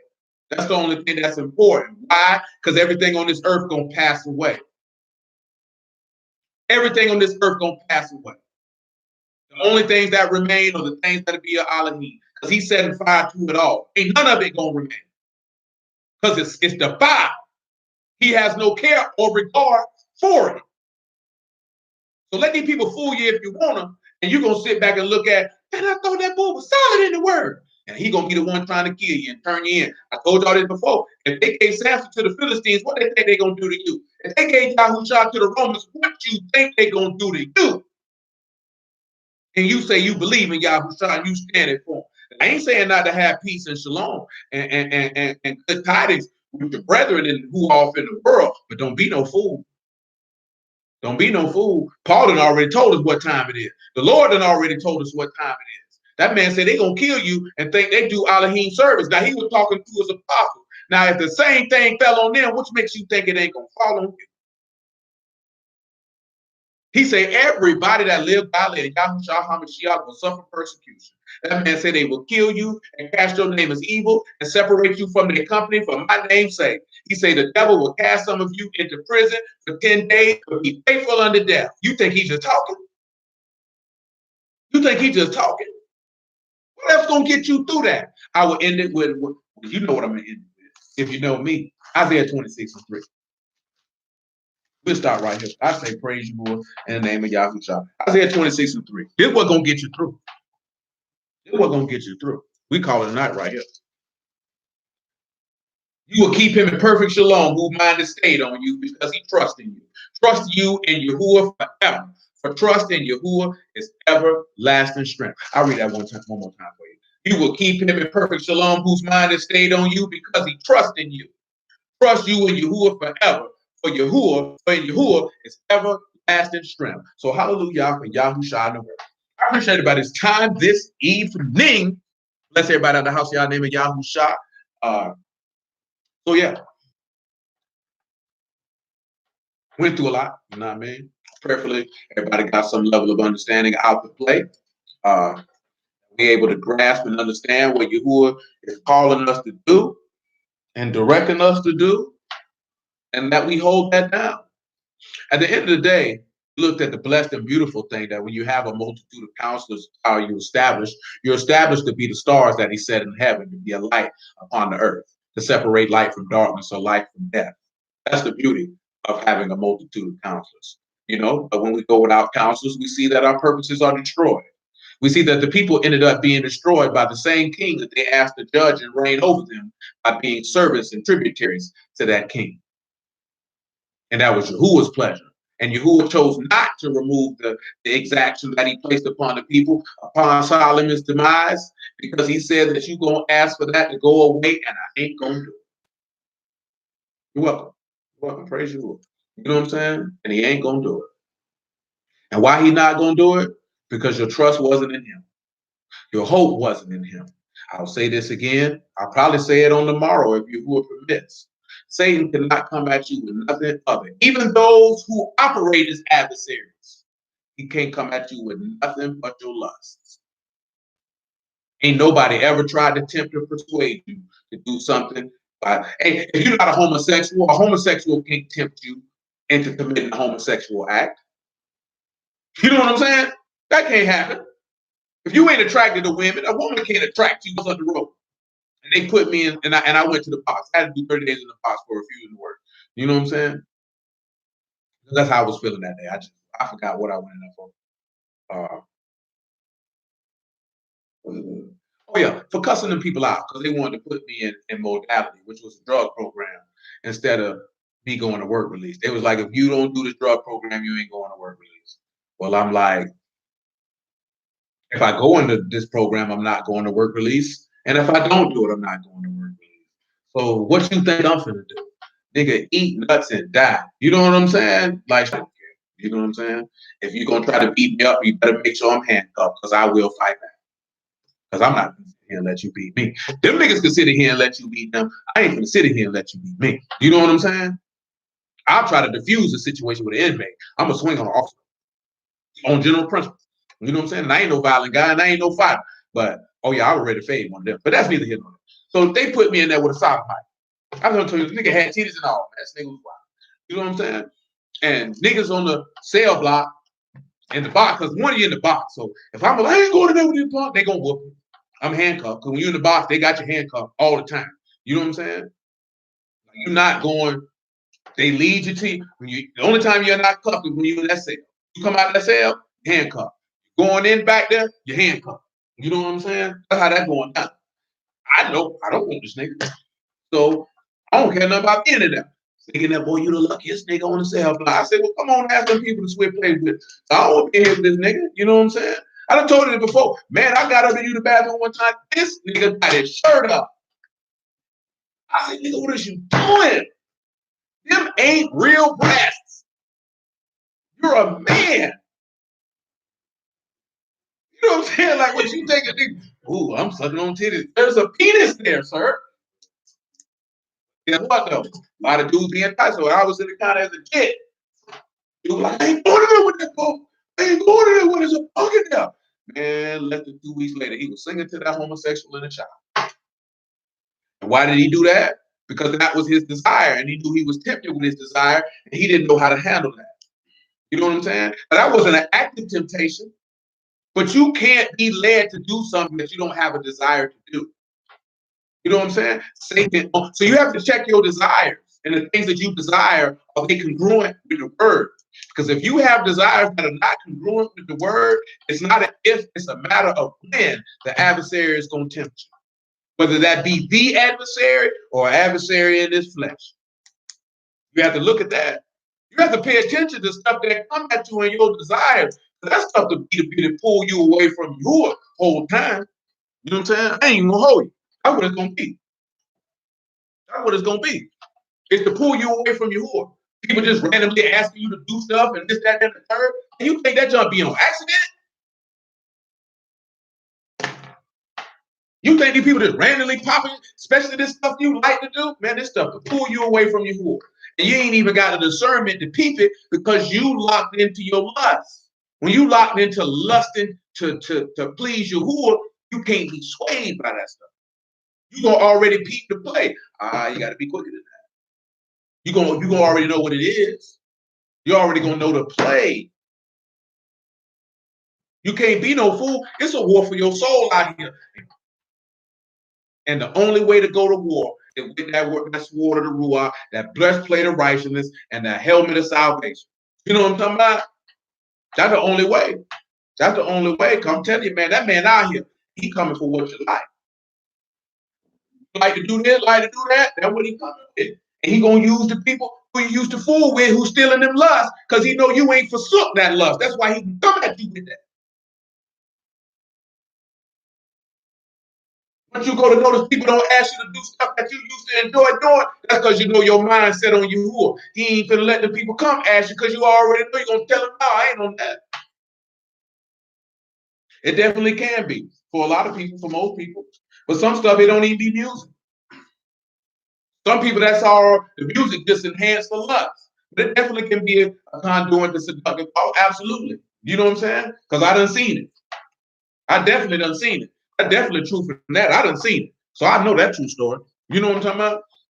But you have to sit back and look at that like, man, when your mind set on serving Yahuwah and pleasing Yahuwah, you'll start noticing how people who used to participate in the things that you desired and like to do no longer ask you to participate in those things anymore. Because your heart is not set on that. So Satan, no, he can't test you with that. He can't go to Yahuwah and say, if you tell him to do this, he can't, it ain't gonna fly. Because it ain't gonna work. That's why I use it now. You ain't a homosexual, you ain't tempted by it. You ain't tempted by it. That junk don't do nothing for you. You know what I'm saying? If you a faithful man to your wife, ain't no woman finna turn you. I told my homeboy today, this true story. Dude was using this in regards to, I was telling about the meme, but the meme true story. But it's really more foreign to the internet. He was like, bro, try to holler at her, bro. She say she got a man because real women don't reply. You know what I'm saying? Now, like if you in the flesh, that's different. But on the internet, nigga reaching out to you talking about, hey, you ain't even finna tell him you got a man. You just ain't finna say nothing to him. You ain't even finna say nothing to him. Why you ain't gonna say nothing to him? Because you ain't got no desire to entertain him. You ain't got no desire to entertain it. That don't mean nothing to me. That ain't gonna talk to himself. You ain't, like I said, what they say, he's stuck on red. He having a conversation with himself. They no different. Online, ain't no dude finna be like, oh, I got an old lady. He ain't finna respond. Respond for what? You know what I'm saying? For what? That ain't got nothing to do with me. If you don't smoke crack, somebody smoking crack around you ain't gonna do that. And when I stop smoking reefer crack, shit, that's done. You can't. I ain't got no desire to smoke. So them smoking reefer ain't gonna bother me. You know what I'm saying? Yeah, I go right back in the hood and talk to these boys, try to get them on their word, and I ain't smoking that type of reefer. And they burning down. Well, that is what magic is, Kira. That's a correct. When you deal with in the music business with them being witches and warlocks, that's what it is. It's persuasive words that entice lust. That's absolutely correct. That's what they do. You know what I'm saying? That's what make them witches. That's absolutely what casting spells is. It's definitely not what they put out there, toil, and boil, and this, that, and the third. It's persuasive thought. That's why I say the seductive thoughts in the music with the sisters instead. That is a true story. You know what I'm saying? That is a true story. That is what being a witch is. It's persuasion. What witchcraft is, it's persuasion in a seductive fashion. And in this current climate, music is one of the top aspects of how they try to do it, along with movies and television. You know what I'm saying? Create a false reality to inspire the desires in the heart that you chase that. And you chasing a reality and construct that is contrary to the will of Yahuwah to cause you to lose your soul. And at the end of the day, when you lost it because you was enticed by your own desire. You know what I'm saying? At the end of it all depends on what your lusts are. But nevertheless, because we running long, I appreciate everybody. Bless everybody at the house. Yahuwah, in the name of Yahusha, I appreciate your time. Yahuwah willing, we'll pick it up on tomorrow. Those of y'all in the city, y'all know the location where we're going to be at. Not going to share that information publicly. Private location. But, nevertheless, blessings to Almighty Yahuwah. And Yahuwah willing, till tomorrow.